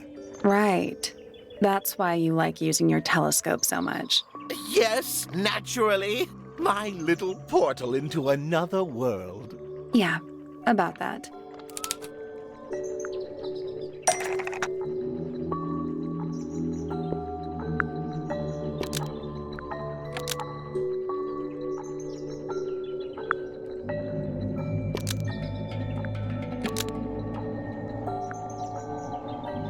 Pointer's telescope was actually looking at the crime scene and not up at the sky.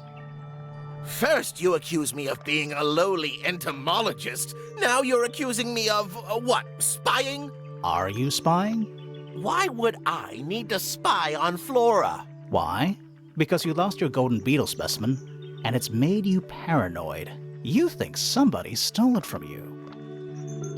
Might not have been Flora you were spying on. Might have been Freya. It's a very precious specimen. Incredibly rare. Valuable in ways you could never understand. Freya was always sneaking around, both towers and in the gardens too.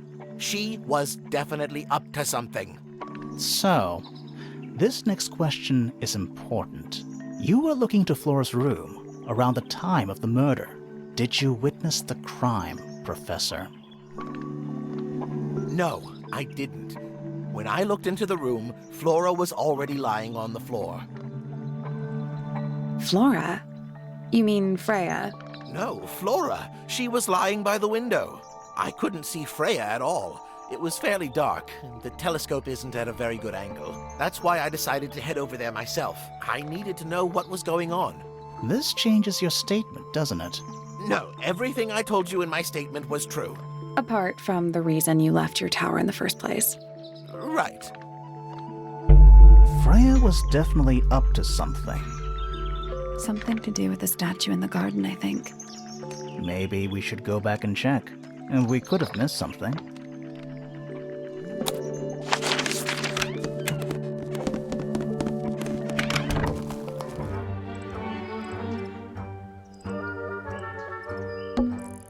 This wasn't here before.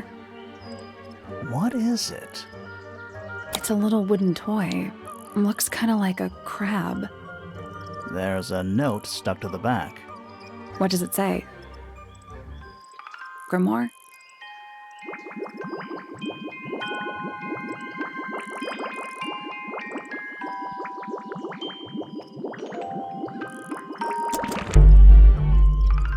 What do you think? Is it really from her? How can it be? Why don't we check the handwriting with Freya's diary? Good idea. Hold on. Well? It's a perfect match. Well, it's confirmed. We have a ghost helping us. Let's keep this to ourselves for now. What about the little wooden toy thingy? Maybe we can put it to some kind of use.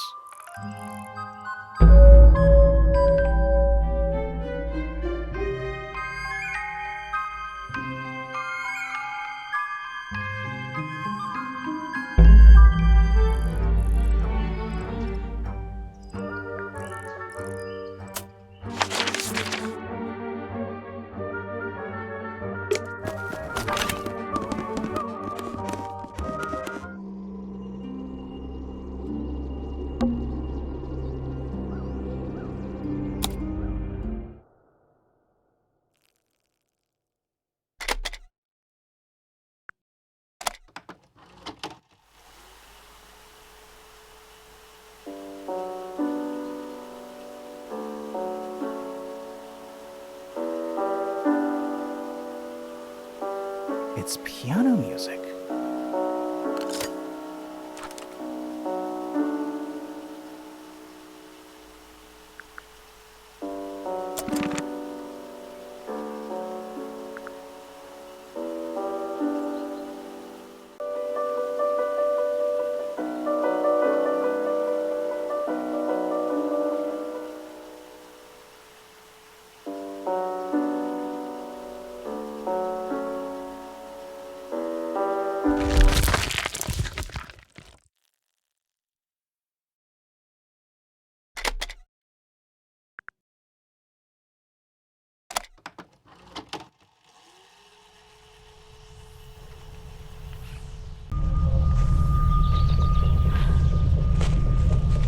Weird.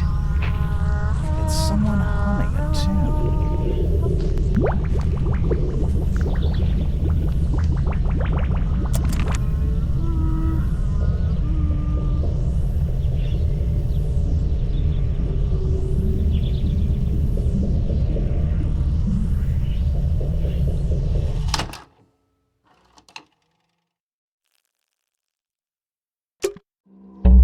There's something about that pink cassette tape. Something suspicious. Let's ask Poppy about it.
Yeah, it's mine.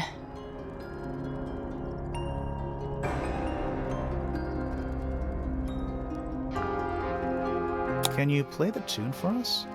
Sure. It's literally 8 notes. I have it memorized.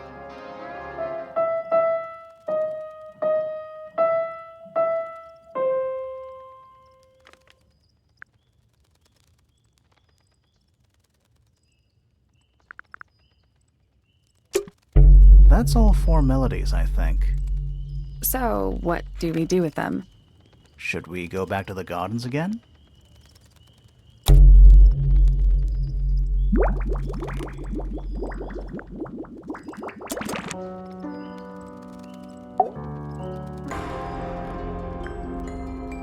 I need to confirm something with you, Poppy.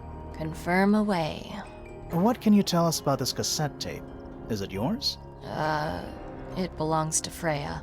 She liked to have music playing while she was painting, you know. And do you know what kind of music is on this tape? No idea. Acid jazz? It's piano music. Sounds an awful lot like your music, to be honest. Sure it doesn't belong to you? Why are we even talking about this? Cassette tapes have been redundant for a good few years now. The tape was found at the crime scene. It was in the gramophone. It's not mine. I'd never own anything like that. Why not? Not my color.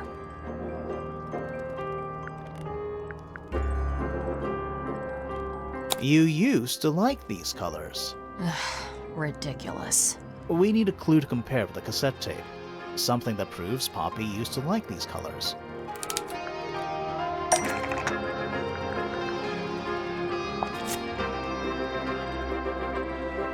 Let's take a closer look at this.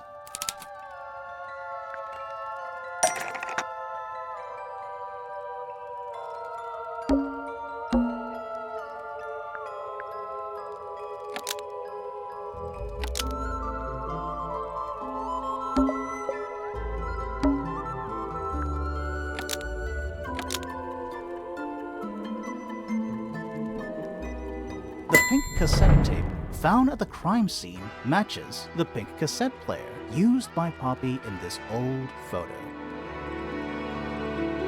That is not me. Yeah, it is. I'll prove it.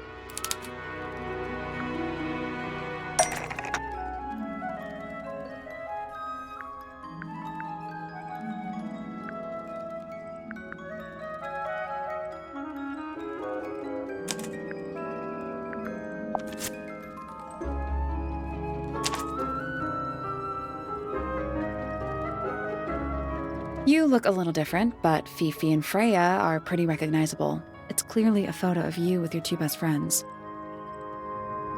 Why'd you tear it up and then hide it? I think the answer is pretty straightforward.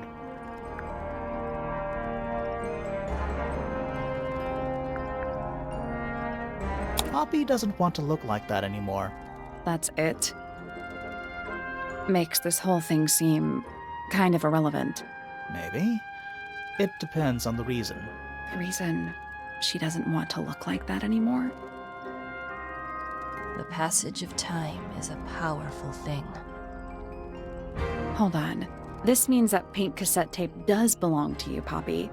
It used to. I recorded some piano music onto it and gave it to Freya as a gift. Years ago. Freya could have easily been listening to this tape at the exact moment she was killed. There's gotta be a connection between the tape, the gramophone, and the murder. There's one other thing I want to know. How did it get that crack down the middle? I have no idea.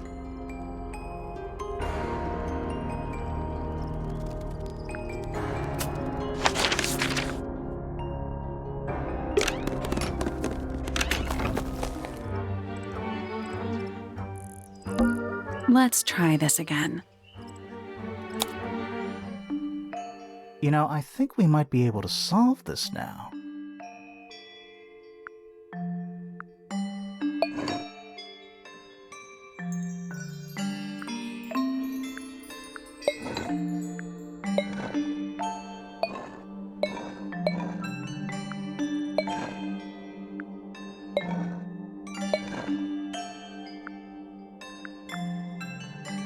That's gotta be right. Nothing. Maybe it's broken. Wait. Do you hear that?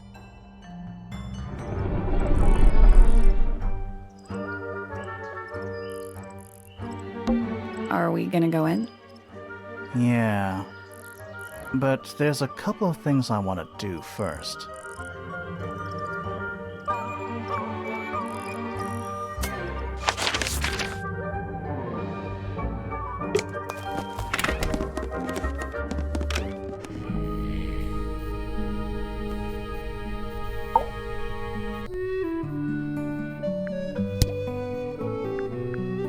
Rather ugly, isn't it, as far as statues go? Years of wind and rain have not been kind to it, either. Why don't you ask Fiona about that one? Looks like her area of expertise. What is it? We don't know. We were really hoping you would. My friends, shed your hope and let it fall free like sandbags from a hot air balloon. That's the most depressing idiom I've ever heard.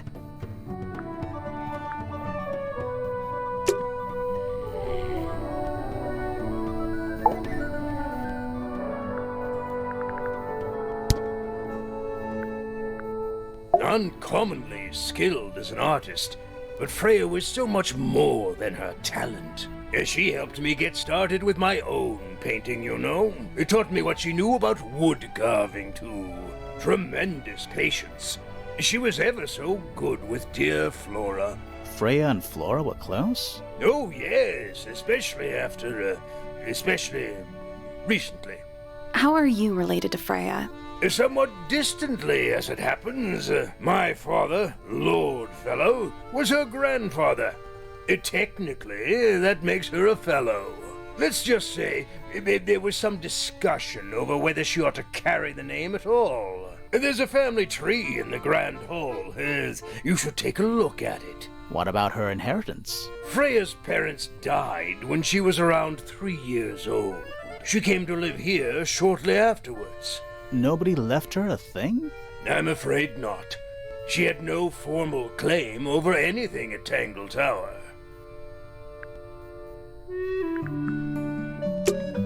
There's something about Felix's painting supplies.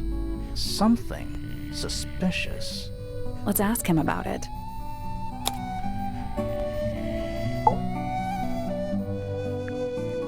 So, about this paint we found in your room. Nothing suspicious about it. I used it to paint, obviously. Totally normal thing to do. We never said it was suspicious. Come on then, out with it. What exactly are you accusing me of?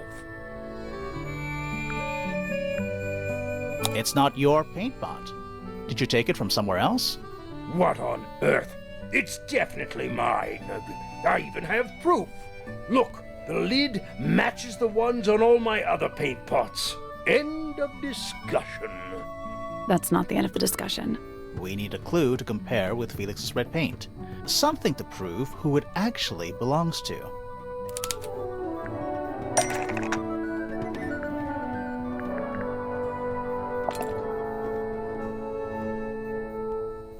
Let's take a closer look at this.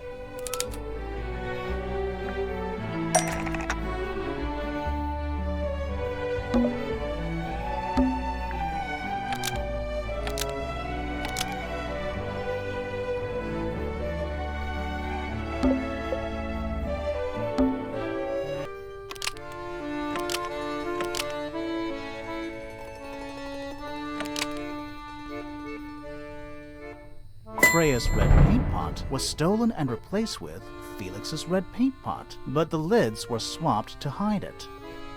That red paint is from Freya's supplies, not yours. Swapping the lids doesn't hide what you did. Why are you bothering me about paint anyway? And none of this is connected to your murder.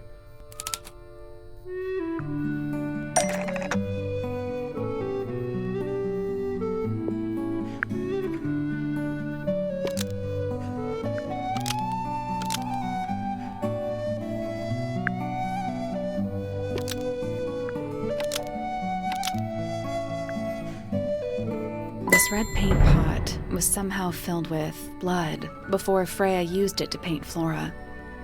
Oh, that's definitely something. Right, fine. Here's the story.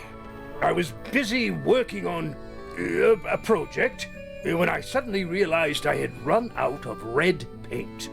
There was a certain amount of time pressure. So I politely asked Freya if I could borrow hers. Just for a little while, you know. Perfectly reasonable request. But she said no. I tried to explain why I needed it, but she didn't seem to care. So, well, I took Freya's red paint pot and swapped it with my own empty one. You went into her room? Not my proudest moment, but it's just paint. I didn't touch anything else.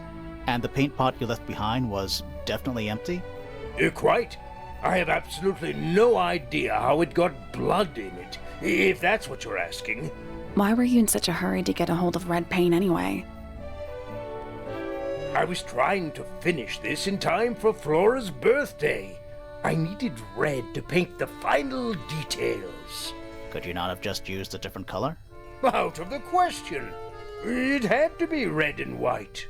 If you managed to finish it, why haven't you given it to Flora yet? Well, I decided against it in the end. After what happened, seemed a bit, insensitive. Let's go over what we know about the crime scene.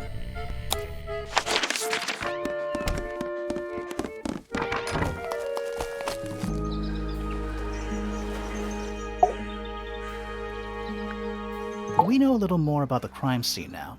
So, what do you think? Was Freya stabbed by her own painting?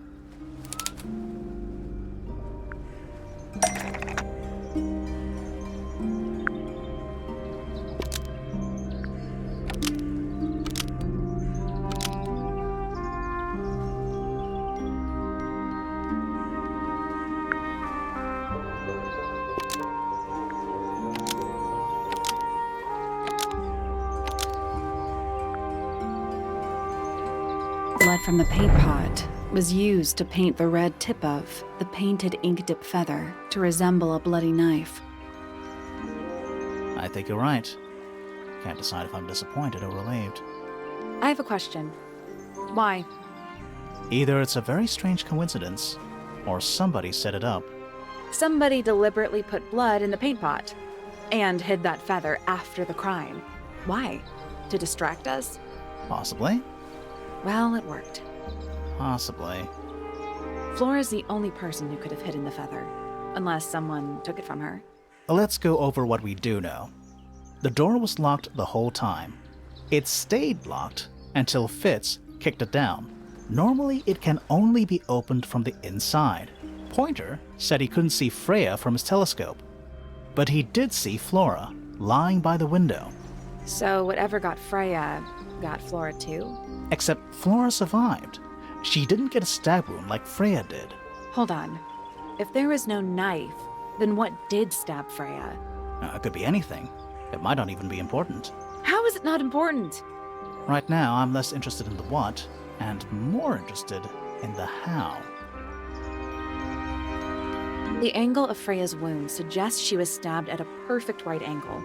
That is, from directly in front of her. But she was standing right up by the canvas. Somehow, Freya ended up lying on her back, still perfectly in line with the painting. Maybe something went through it. Through the painting? Wouldn't that leave a hole? Okay, well, how about this? How do we know Freya was stabbed before she fell over? Maybe her being stabbed and her falling over are completely unrelated.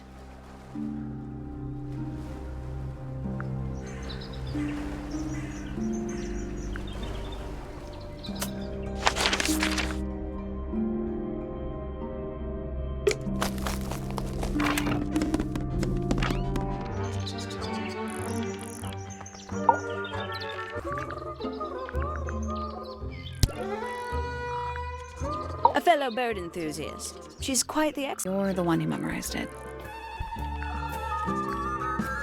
Oh, she's beautiful. Who is she? Wait, is that me?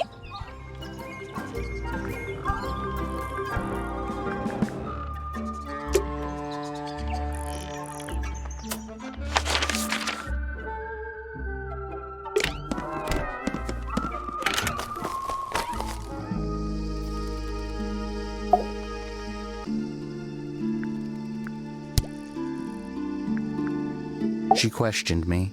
About what? My work, the plants, bit of everything. Did she search the greenhouse? No, she didn't. You sure? Maybe she did it when you weren't in there. No, she hasn't touched it. How can you tell? Trust me, I can tell.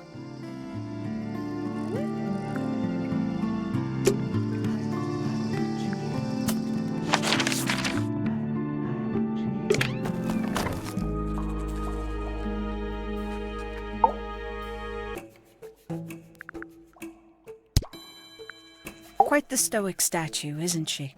I can only dream. Do not wish to do your job for you, detective. 314 cases solved. 314? 14.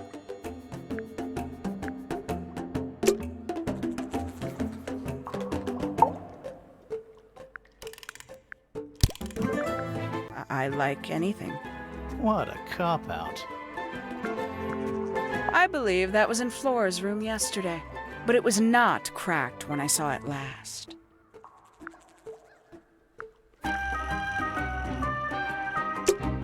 There's something about Hawkshaw's handheld microscope. Something suspicious. Let's ask her about it.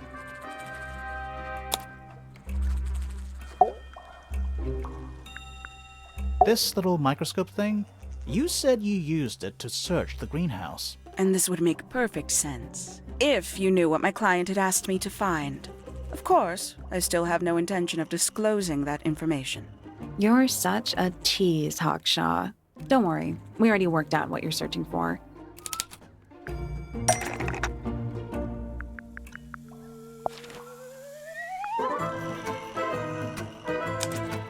You're not as hopeless as you look. Thanks.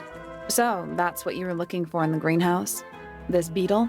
Surely even you can understand the logic of it. The greenhouse is home to a great many insects. The gardener could have easily kept the beetle hidden in there. Well, Fitz said you questioned him, but didn't actually search the greenhouse. He is not exactly the type to appreciate subtlety. He simply didn't notice that I was using my microscope. What do you reckon, Grimoire?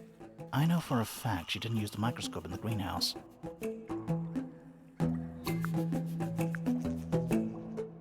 It's not a microscope at all.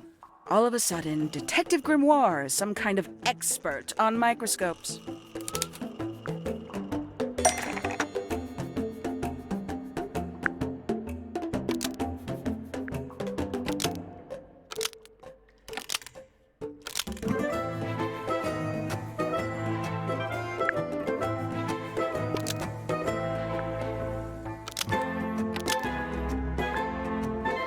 Handheld microscope, according to Fifi, uses a telescopic lens, so Hawkshaw lied about it. I'm inclined to believe Fifi when it comes to stuff like this. Hawkshaw, why did you lie about owning a telescope? When you were a child, what did you aspire to become? A detective? Naturally. Emperor of the Galaxy? I wanted to be an astronomer. Really? I harbored a desire to understand the secrets of the wider universe. A fool's errand, to be sure, but a seductive one. At 15, I decided instead to apply my intelligence to the world around me. And so, I became a detective. But the yearning for elusive knowledge is a powerful force. I tried to keep it with me. Sorry, but we're way off track. What's the deal with the little telescope? A memento from my childhood. Little more than a toy. Why did you bring it with you? When I discovered that it was Professor Pointer who had hired me, I dared to consider it something of a planetary alignment. I had hoped he might sign my telescope. An extremely childish indulgence, I admit. I never would have guessed. Hold on. You're admitting you didn't use it in the greenhouse then? Correct. As it happens, I have no need to search the greenhouse to such a degree. Professor Pointer doesn't consider the gardener a suspect in our theft investigation. So, who is your suspect? Things have become complicated. My lead suspect is your murder victim.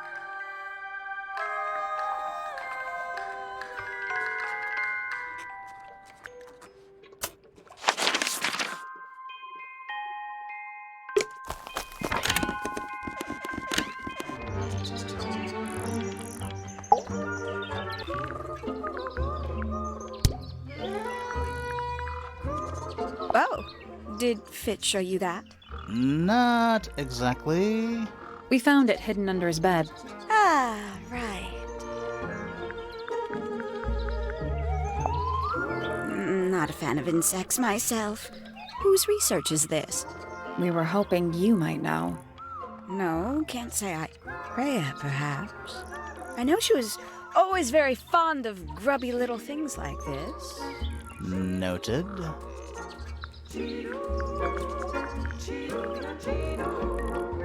Ooh, delightful. More of a gemstone than a fruit, isn't it? Inedible, too, I think. Yes. At one point I thought Fitz might be growing them to sell them. But honestly, I think he just likes the way they look. Yes, it's my... my flower. You don't like it? I'm no good at caring for plants. I forget to water them. Birds are much easier. They're a lot more vocal when they get thirsty. Do you at least like the look of the flower? The look? The colors? The shape of it? Between you and me, I think it's a little vulgar.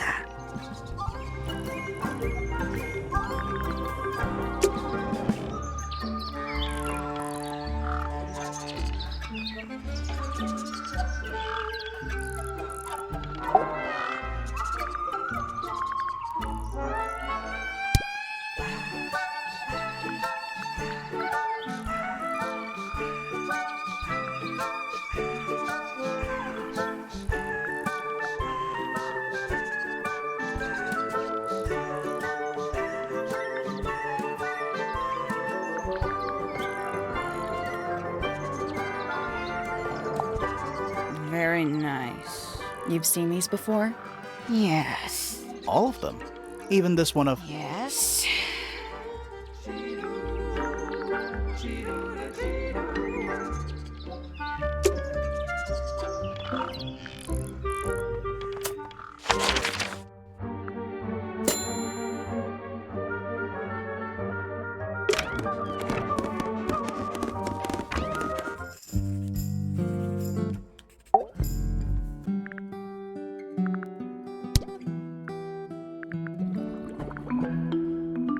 Name, Fitz Fellow. Age, 24. Profession, cryptobotanist. Likes soil, dislikes electric lights. Hang on. Cryptobotanist?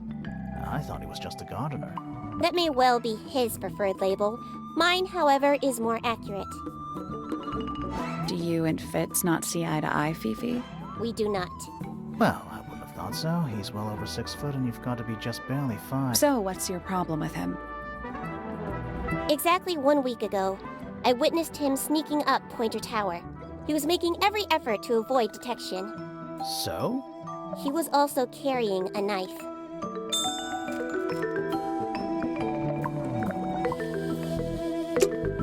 There's something about the report of Fitz going up Pointer Tower. Something suspicious. Let's ask him about it.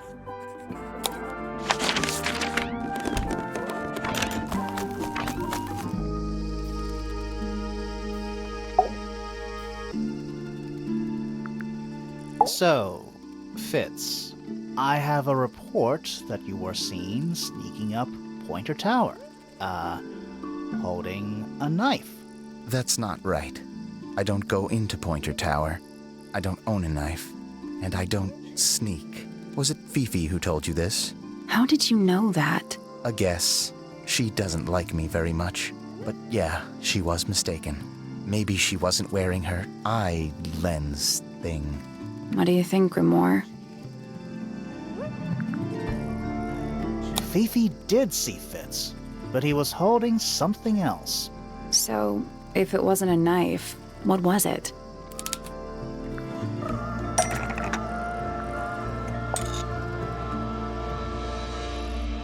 What about this? Ah, that. Is it yours? It was a gift. It's sentimental. I have no reason to take it up Pointer Tower. I don't use it at all.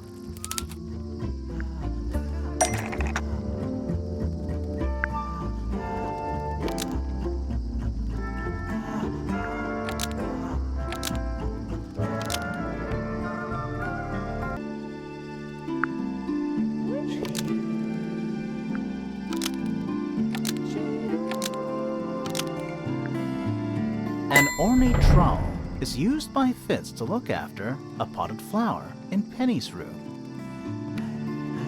That flower, Yes? I've never seen it before. We need a clue to compare to that flower. Something that proves its connection to Fitz.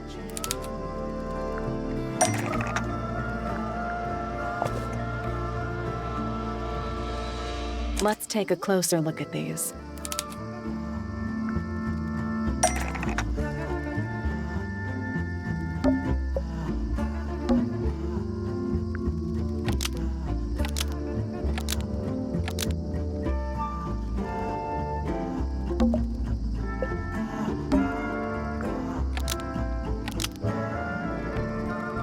The pot and soil in Penny's room matches the pot and soil found in Fitz's greenhouse. Let me guess. Penny's flower was originally a gift from you, Fitz. There's no way it's a coincidence. No way what's a coincidence. The flower. It looks exactly like Penny. It took me a long time to breed. I wanted the colors to be exactly right. That's some gift. Turns out Penny isn't particularly interested in looking after plants. So I go into her room every now and again when she's not there. Water the flower, change the soil. Just trying to keep it alive. Are we done? For now. It's about time we found out what's beneath the garden.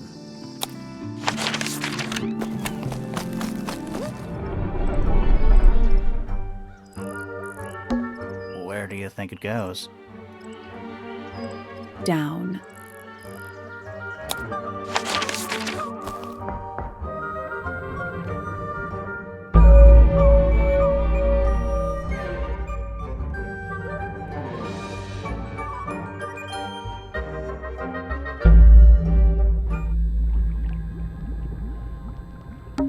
What's in there?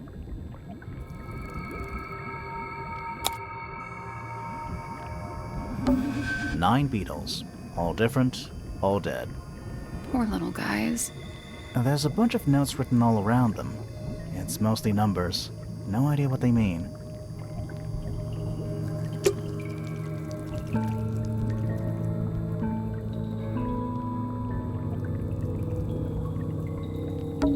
What a mess. Any idea what this is all about?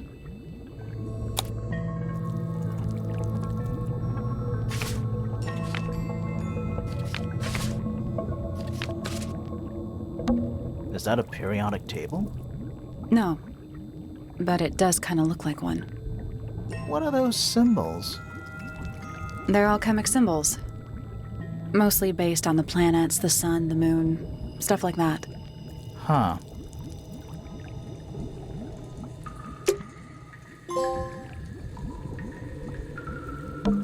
Is it locked? Seems likely, doesn't it? Weird looking safe. I'm pretty sure the latches can slide into the middle.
No, that was it. Nice work. Anything inside? Yeah, more research.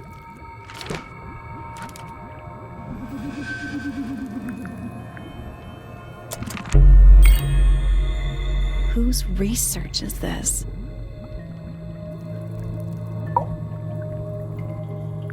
This is some seriously in-depth research.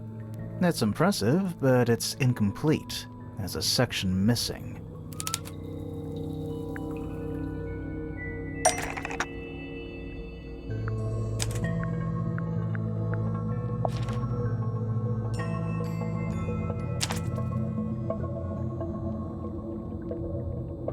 So, this is Pointer's secret lab.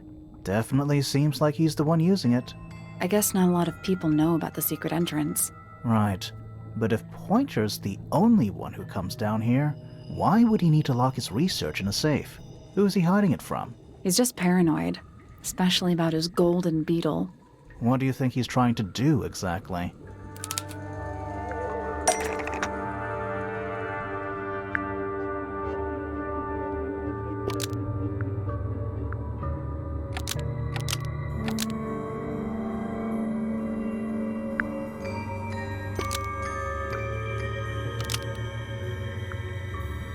Pointer has been trying to breed the golden beetle in the underground laboratory. Why? Because it's rare? Because it's gold? Is that it? I think so. I don't think he cares about entomology any more than he cares about astronomy. He just wants to get one over on Felix. If he can breed his own gold, suddenly Poppy's inheritance is looking pretty, Infinite. Might explain why he was so worried about losing the beetle. Maybe somebody did steal it.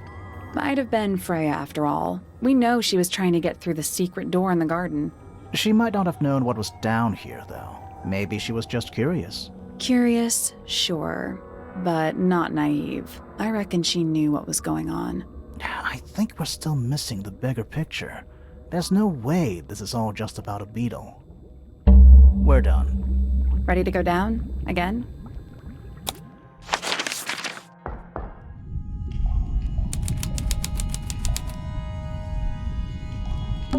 Basements don't normally have windows? We're at the bottom of the lake. We must be. Right. But if that's the lake bed, why does it look like that? Like what? White, smooth, no plants, no anything. That's not what a lake looks like. Where are we?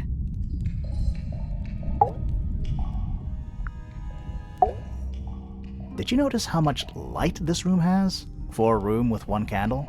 It's all coming through the window. I'm pretty sure lakes are supposed to be darker at the bottom, not lighter. Why is there a room down here anyway? And why is it so much older than the rest of Tangle Tower? We still don't really know why people came to live here in the first place. Maybe they just wanted to get rich, like Pointer with his beetles. I feel like the Remingtons came here for the lake, for what was in it. It's empty, though. More empty than a normal lake would be. It is now, yeah. Maybe we're too late.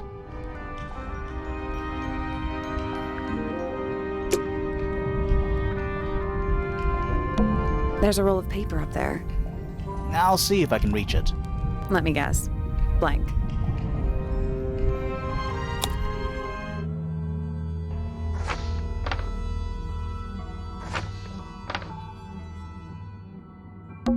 Study.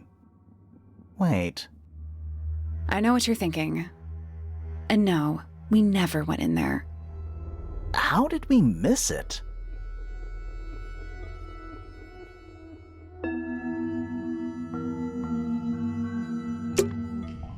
This seems pretty significant. Agreed.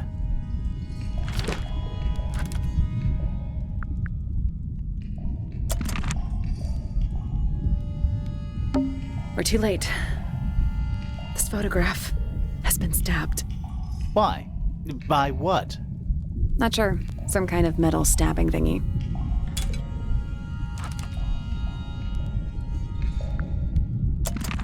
So what's the photo?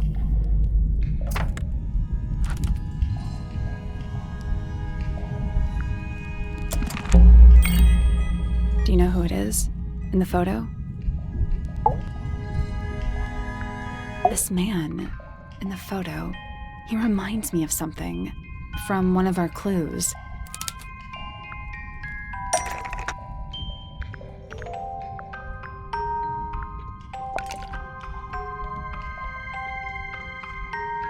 Felix made a little model of him for Flora. Yeah, it makes sense when you know who he is. Lord Remington. Remington. That makes him Flora's father, meaning the girl in the photo is... Yeah, it's her. See the bird, too. I never would have guessed. Times sure do change. I don't know. I don't think she looks so different.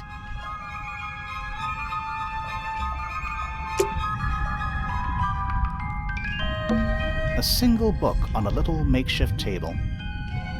This is creeping me out slightly. Why? I think it's a children's book.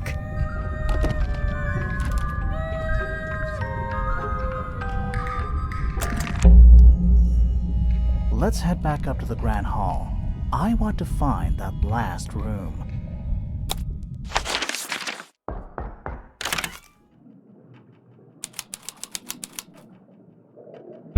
Wow, it's dark all of a sudden. How long were we down there? This must be it. This thing goes all the way up. How are we supposed to get up there? Hang on. It's pitch black, but I think there's a switch.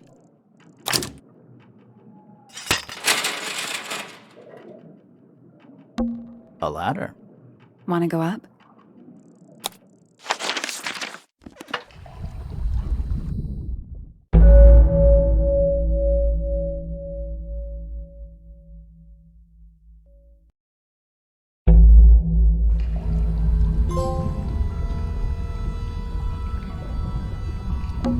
An incinerator built into the wall. It's still pretty hot. Is there anything left inside? It's mostly ashes. But yeah, there's something.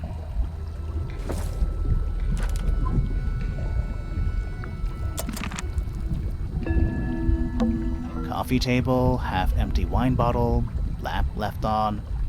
I'm gonna say someone's been using this room. Someone complacent enough to leave their notebook lying around.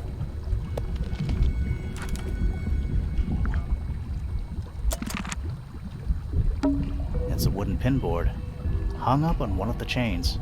Looks like there's a couple of things missing from it.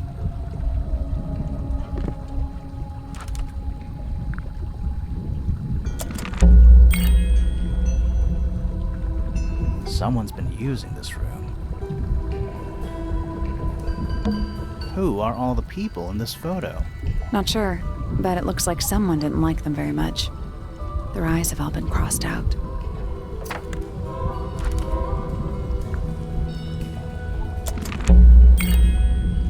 That photo is important. I'm sure of it.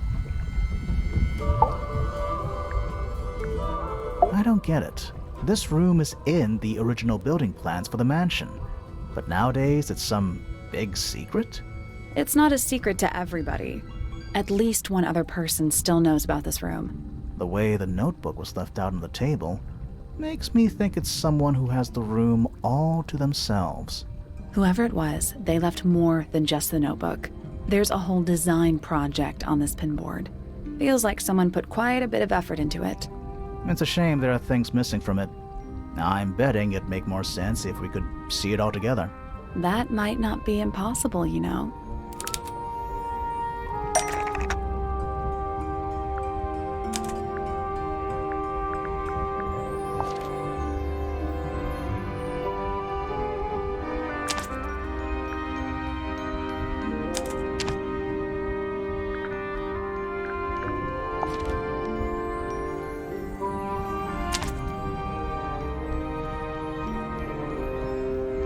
Painting from Freya's room and those sketches.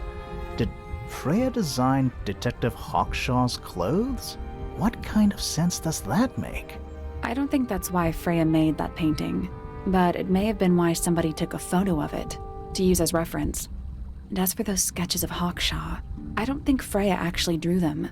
It was somebody else. Someone with less of a talent for art. Doesn't exactly narrow it down. Should we go ask Detective Hawkshaw about all this?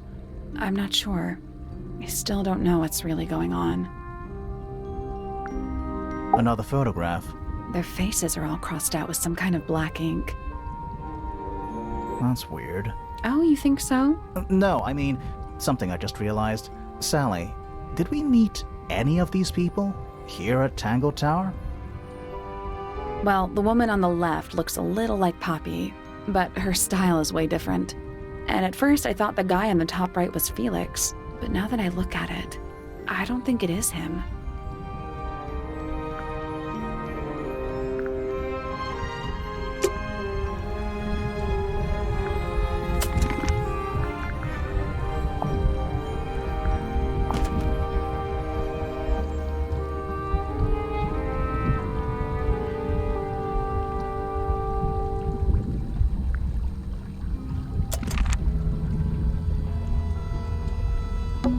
Is that a crab?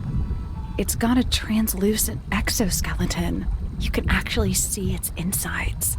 Also, crabs normally have 2 claws, right? Not 3?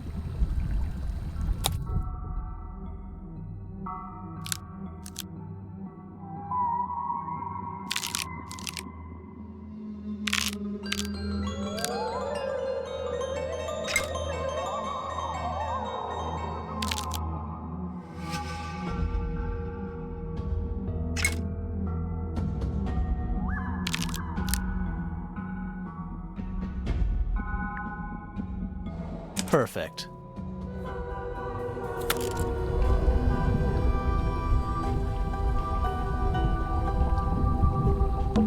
What's this? Something somebody didn't want us to find.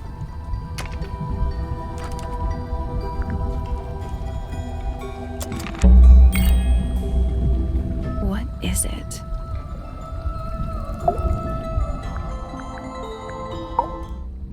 Was someone trying to hide it? From us? I don't know, but it looks incomplete to me. I want to know what happened to the rest of it. Where are the other parts?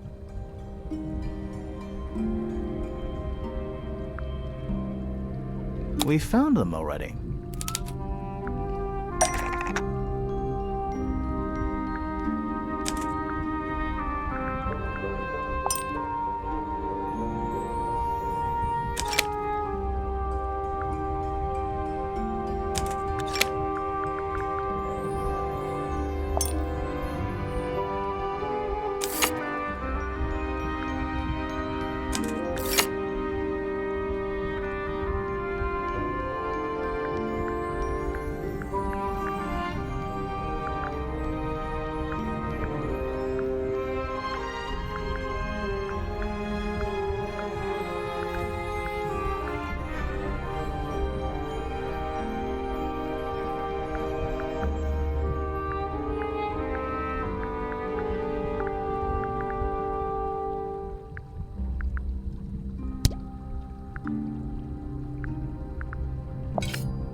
What do you make of it?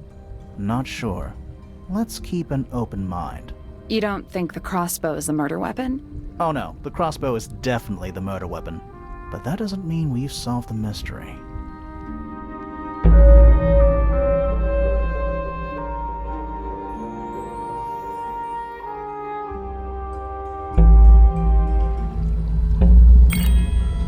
Time to solve this. All right, break out the notebook. Time to put it all together. Let's start with this. It's an arrow for the crossbow, and it matches Freya's wound. It's the murder weapon. I'm sure of it. Despite the fact it doesn't have any blood on it, and it wasn't found anywhere near the crime scene. Mm-hmm. It was cleaned, then it was hidden. I don't think anybody expected us to get down to that room at the bottom of the lake. Okay, so Freya was shot by a crossbow.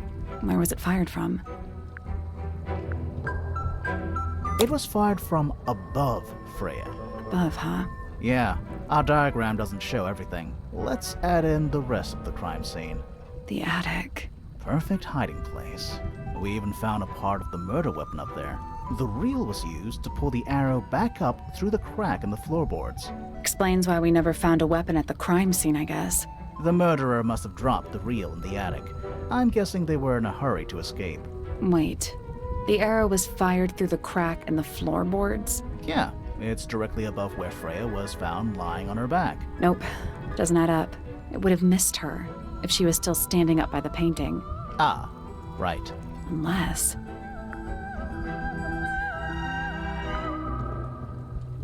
Freya was already lying on her back before the arrow was fired. I think so too. She'd fallen unconscious. Something in the room caused Freya to fall unconscious. The gramophone. Right. But the gramophone by itself can't do that. There was something in the gramophone. Mm-hmm. Something small.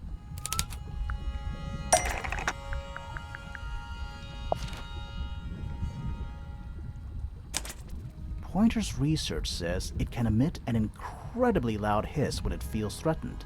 Poppy and Fitz both said they heard a loud noise around the time of the murder. Neither of them had any idea what it was. This seems a little far-fetched. Is it really loud enough to knock someone out? No, I don't think so, not by itself. But don't forget, it was being amplified by the shape of the gramophone. I don't think we're purely talking about volume either. It might just be a particular type of frequency. This is getting kinda scientific. Since when do you know anything about the effects of weaponized audio frequency? I don't, but I think someone else does. Do you remember that statue we found in the music room? The horn it's playing. It's a pretty similar shape to the one on the gramophone. That broken glass isn't there on accident. This is someone's science experiment. Thinking about it, Pointer said he saw Flora was knocked out too. I guess they were both in range of the noise, although Pointer might have been lying. Personally, I think he was telling the truth about that. It's pretty clear a powerful frequency did pass through Flora's tower. Caused quite a bit of damage too.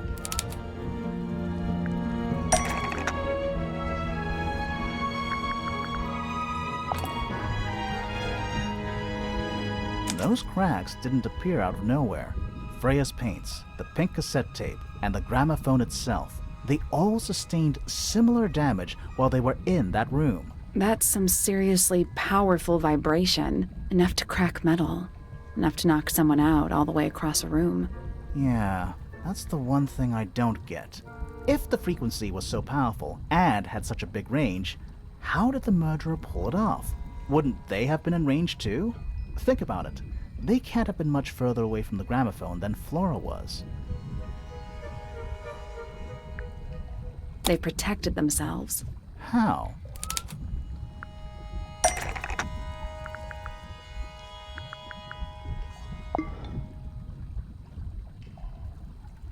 These are some pretty heavy-duty earmuffs.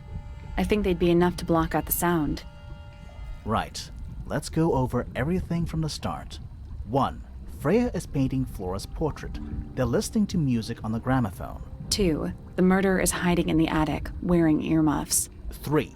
The golden beetle starts to emit its hissing noise. Hold on. How did it know? The beetle? Yeah, what triggered it at that particular moment? Pointer's research said it makes the noise when it feels threatened. I'm not sure. Maybe something in the music? Maybe. 4. Freya and Flora are both knocked unconscious by the vibrations. Freya lands on her back. She drops the brush and palette by her side. 5. The murderer fires the crossbow directly downwards. 6. The arrow is pulled back up on the reel. 7. The murderer leaves the attic, presumably. 8. The door is kicked down. Fitz and Poppy enter the room. That's it. There's something bothering me. What? I just want to check something. Let's go back to the crime scene.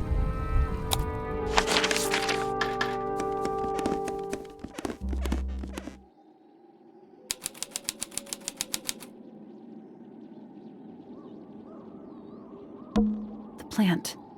It's in the book. What? Look.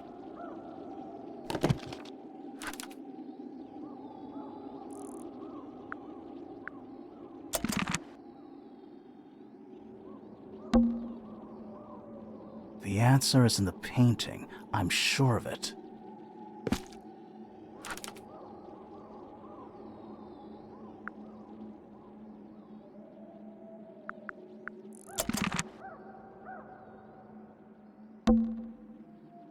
Freya, did you leave us a clue?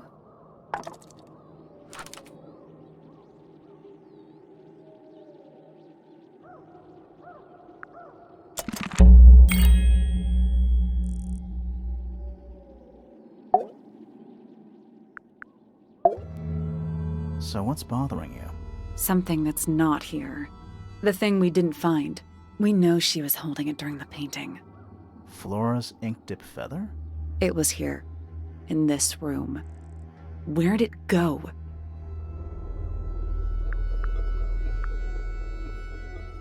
We found it somewhere else.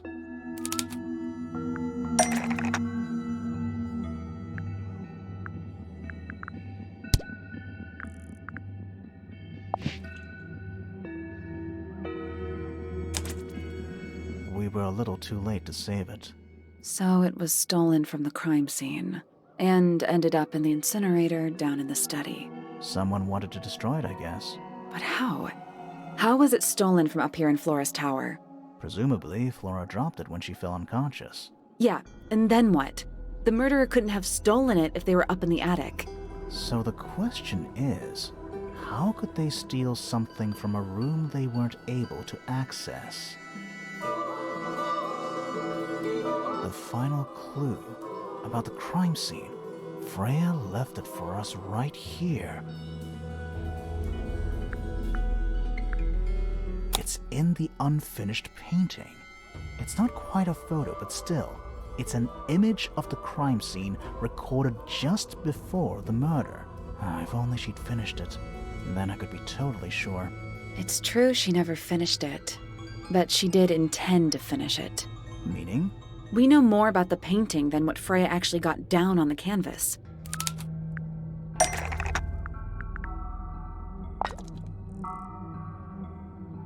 Freya prepared all the colors she was going to need before she started painting.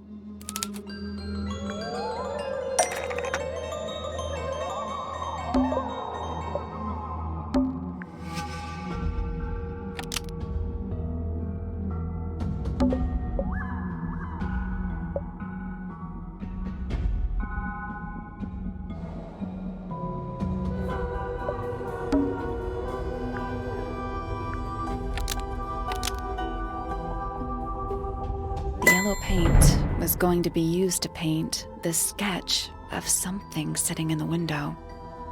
Something in the window. Oh.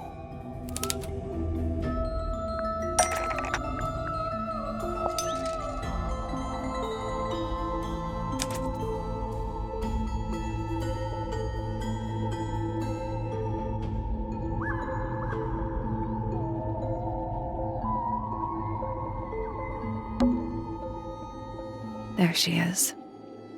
Our little thief. How long has it been there? Did it hear the whole conversation? She did, but she's a very good listener.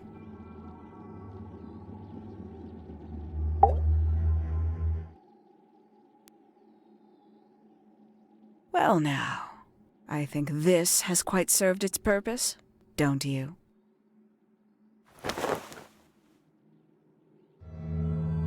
Penny, why did you... It's Penelope, if you don't mind. But before we begin, isn't there a certain formality demanding our attention?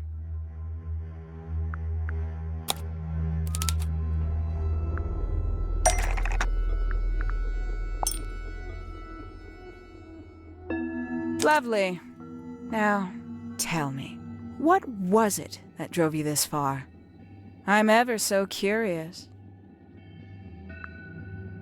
Justice. For Freya. Is that right? Interesting. Why did you do it, Penny? What did Freya do to you? Absolutely nothing. So, what? You just hated her indiscriminately? Freya Fellow was an inspiration to us all. She was possessed of a great energy, the volition to create something from nothing, the willpower to walk beyond her boundaries. She was truly free. Everything I couldn't be. You know what? I just realized I actually have no idea who Penelope Pointer really is. Weird, isn't it? Considering we've met her, 3 times now? Exactly. How do we know this one isn't a disguise too? You think you've already hollowed us out, don't you?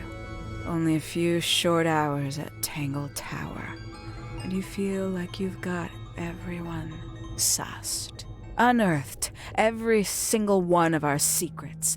Nothing but bullet points for your notebook. Go on, indulge me. What does it say in your notes about Penelope Pointer? Suppose I can't argue with that, can I? Penny, we only know what you choose to tell us, so why not help us out? Very well. Penelope Pointer is actually not very important at all. She pales in comparison to those who came before her and to those that came after. Living at Tangle Tower, it is very difficult to attain the levels of self-realization you probably take for granted. You sure this is a Tangle Tower thing and not a you thing? Perhaps you didn't notice. Not one of them is happy, not one. So why stay? Why not just leave? I thought she did leave. Penny, you said you traveled, didn't you? I did. Many times I've walked away. It did not help me. You saw the family tree hanging in the grand hall, did you not? Yeah, it lists a bunch of people who don't live here anymore. A bunch of people who don't live here anymore. I couldn't have put it better myself. My mother, for one. My father, too. The other 2 Remingtons. Poppy's mother, Primrose. And her brother, Richard. And Fitz's father. That's 5. 5 people that might have lived here, but don't. And that was the first question I wanted answered. You wanted to know where they'd all gone? More than that. I wanted to know if I belonged with them. I have no place here. Not among the Fellows, the Remingtons, or the Pointers. But I felt there must be a reason why everyone else left. Some common purpose they all shared. Perhaps it could be my purpose, too. So, what did you actually do about it? Nothing I could do, at first. Nobody would tell me anything. The more questions I asked, the fewer answers I got. Then, I found it. I was 19.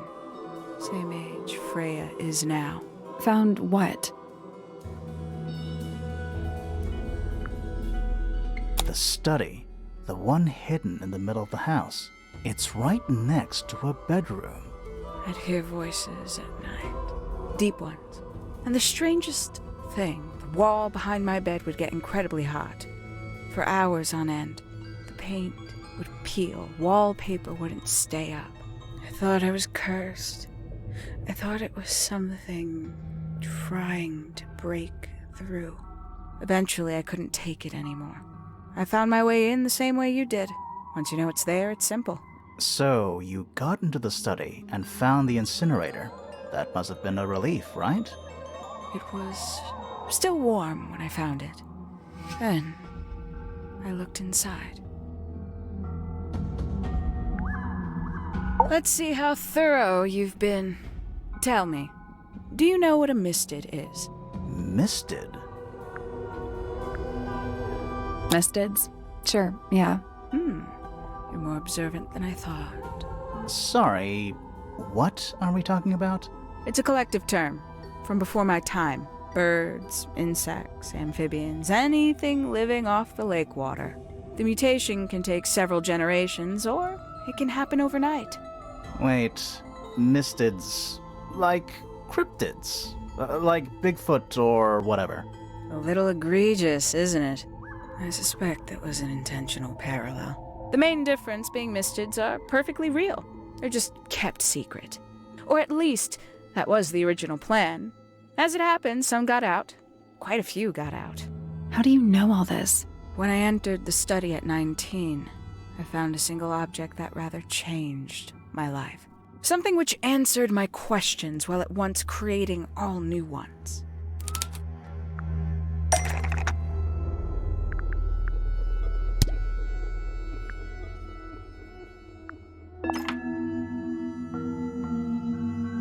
The 5 missing family members standing together as a single unit, calling themselves the ambassadors of Misted Mansion.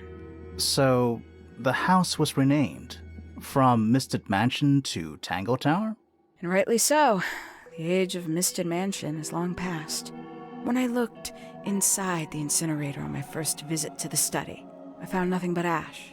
The afterimage of a bygone era denied to me in its entirety. The study, the room at the bottom of the lake itself, all empty shells. I felt my only hope lay with the ambassadors. If I could find them, maybe they'd share the family history that Flora and the others were trying so hard to forget. How did you track them down? It was tough. They'd taken almost everything. Books, maps, charts, the creatures themselves, all lost, taken away or destroyed. But I got lucky. I got a lead. I found one, and he led me to the rest. And what happened? Why'd you paint out all their faces? They didn't help you either, did they? 19-year-old me had imagined they'd all left with a mission, a unified purpose. But they hadn't. They were, in fact, every bit as fractured as the people that still live here. Most of them had left tracking escaped mystids. Some claimed to be researchers, others little more than hunters. All 5 completely useless to me. Even your own parents? Eventually, I returned to Tangle Tower. I had nowhere else to go. I considered giving up. But instead, I made a decision. There was only one person at Tangle Tower still of interest to me. My dear Uncle Pointer had suddenly made a show of taking up astronomy. A fairly superficial charade. I don't think many people were fooled by it. But I knew it wasn't just a falsehood. It was a mask. Pointer had found something from the era of Misted Mansion.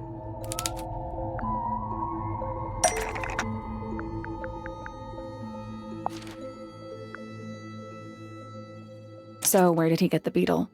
I cannot be sure, but I theorize that he received it in the post. In the post? From who? Who can say? Someone outside Tangle Tower. But the thought that he would be in contact with such a person, all that time, I decided to take what was owed to me. So you stole it. Stealing the beetle turned out to be only the first step. Upon realizing it was gone, Pointer made little effort to disguise his frustration. I asked what was bothering him. He foresaw no risk in sharing a little of the truth with his niece. He told me he'd lost a rare treasure, something he'd been keeping safe. I suggested, innocently, that perhaps it was not lost. Perhaps it had been stolen. He was very ready to believe he'd been the victim of theft. When I offered to call in a private detective, he jumped on the idea. She arrived the next day. Hawkshaw prides herself on her punctuality, as you know. Why, though? Why go through all that? The name, the costume, and everything? It's somewhat sad to admit, but I had little use left for Penny Pointer as she was. Hawkshaw afforded me new advantages, opportunities. But didn't you have to pretend to be working for Professor Pointer? Well, that was one of the advantages. Pointer was in such a desperate state, he was finally willing to share some of his secrets. On the second day, Hawkshaw explained she needed to be able to search the secret laboratory. Pointer gave in and gave me the code for the Harp statue. Reluctantly, but still. So, you stole Pointer's research? I would have done, if I'd found anything worth stealing. But he had made remarkably little progress, barely scratching the surface of the beetle's true mystery. Which is? It carries an exoskeleton approximately 90% identical to gold. But it's not the 90% I'm interested in. Did you ever question what exactly makes the water here so unique? Before Misted Mansion was built over the lake, before the lake was even a lake, Lord Remington and his wife built a small structure here, a research station, supposedly. Fast forward 2 or 3 generations, and as you saw for yourself, it's been mostly cleared out. The ambassadors took everything when they left. And everything they didn't take was burned in the incinerator. However, possessing additional insight, I found something the others had missed. It's not much, but I have what I need. So, why isn't this the end of the story?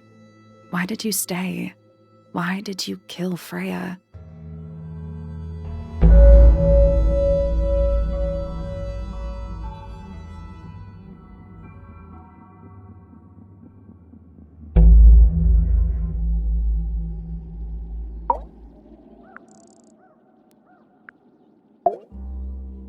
Simply put, Freya was too good for me. It's my fault. I pushed her over the edge, unknowingly, but still, I take the blame. What are you talking about? Did you know I based the design for Hawkshaw on something Freya painted?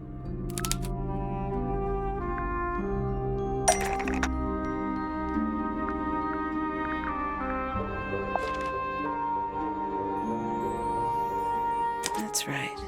I had assumed it was purely abstract. I just thought it had a good energy. I later discovered it was a figure of some kind, something from Freya's recurring nightmare. For all her vitality, I think Freya was probably the most troubled of all of us. She was desperate to leave Tangle Tower, but she couldn't just walk away. For quite some time, she'd been trying to break into Pointer's laboratory. Freya and her friends were halfway through deciphering those symbols on the Harp statue, I believe. Why did she care about getting into Pointer's lab? That's exactly what I wondered. At first, I thought perhaps she just wanted to free the beetles. She has a fondness for them. What Pointer was doing upset her significantly. But in fact, I think it was something else. I think she wanted to free Fiona. The real reason Freya was unable to leave Tangle Tower is that she could not get Fiona to agree to come with her. We're now firmly in the realm of speculation, but I think Freya felt that exposing the darker secrets of Tangle Tower, not just to the rest of the family, but to the world, would compromise all 3 families, and perhaps, somehow, free Fiona from the shackles of her inheritance. That was her plan anyway, but something happened before Freya could find her way into Pointer's laboratory. She found her way into your study, found your notes, found that photograph. I'm willing to bet she put it all together quicker than we did. So she worked out what had happened to the 5 ambassadors. Specifically, what you'd done to them when they refused to help you. Freya had made a promise to paint Flora as a birthday gift, a parting gift no less. She'd be in a locked room, several hours away from her friends. It was my best chance. But why hide in the attic? And why bother with the beetle at all? The beetle in the gramophone wasn't for Freya. It was for Flora. She didn't deserve to be involved. She suffered enough. I couldn't get Flora out of the room, but if she could be unconscious, then she wouldn't have to witness anything. Why the knife? The illusion of the painted knife with the blood. That was for Fiona. And Poppy too, I suppose. Gave them something to focus on. You mean it distracted them while you made your escape? It helped them cope. The very idea of something abstract, something supernatural. I believe it made things marginally less painful for them, initially. Worked on you, too. So why are you still here? Why not take your first chance and leave? Well, I've been waiting for an opportunity to get my beetle back. I'd really rather not leave without it. Wait, it's still here? It's still inside the gramophone.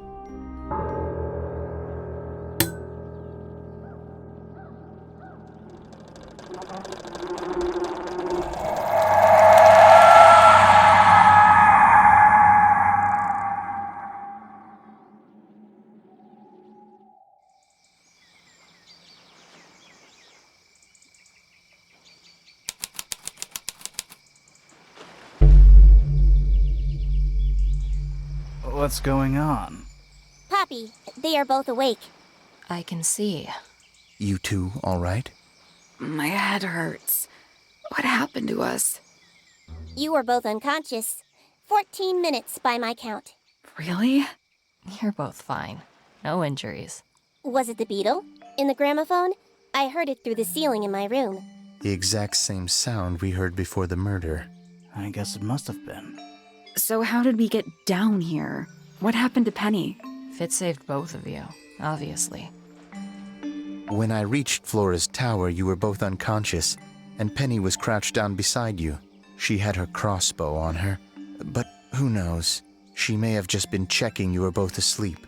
Did you know that she was the murderer? Poppy and Fifi suspected her. Apparently, they were pretty close to solving it themselves. Fitz did not want to believe us, because he liked Penny. A lot. But what happened? Fitz, what did she do when she saw you? She jumped out the window. What? Did she survive? She did. I heard something land in the garden outside my room, but by the time I got out there to check, she was already gone. Hang on. Poppy, why do you have Penny's hat bird? She left him behind. I found him sitting on the floor in the aviary, all by himself. Poor little thing. The mean lady didn't care about you at all, did she? No, she didn't. I apologize. Poppy seems to be under the illusion that the bird can understand human language.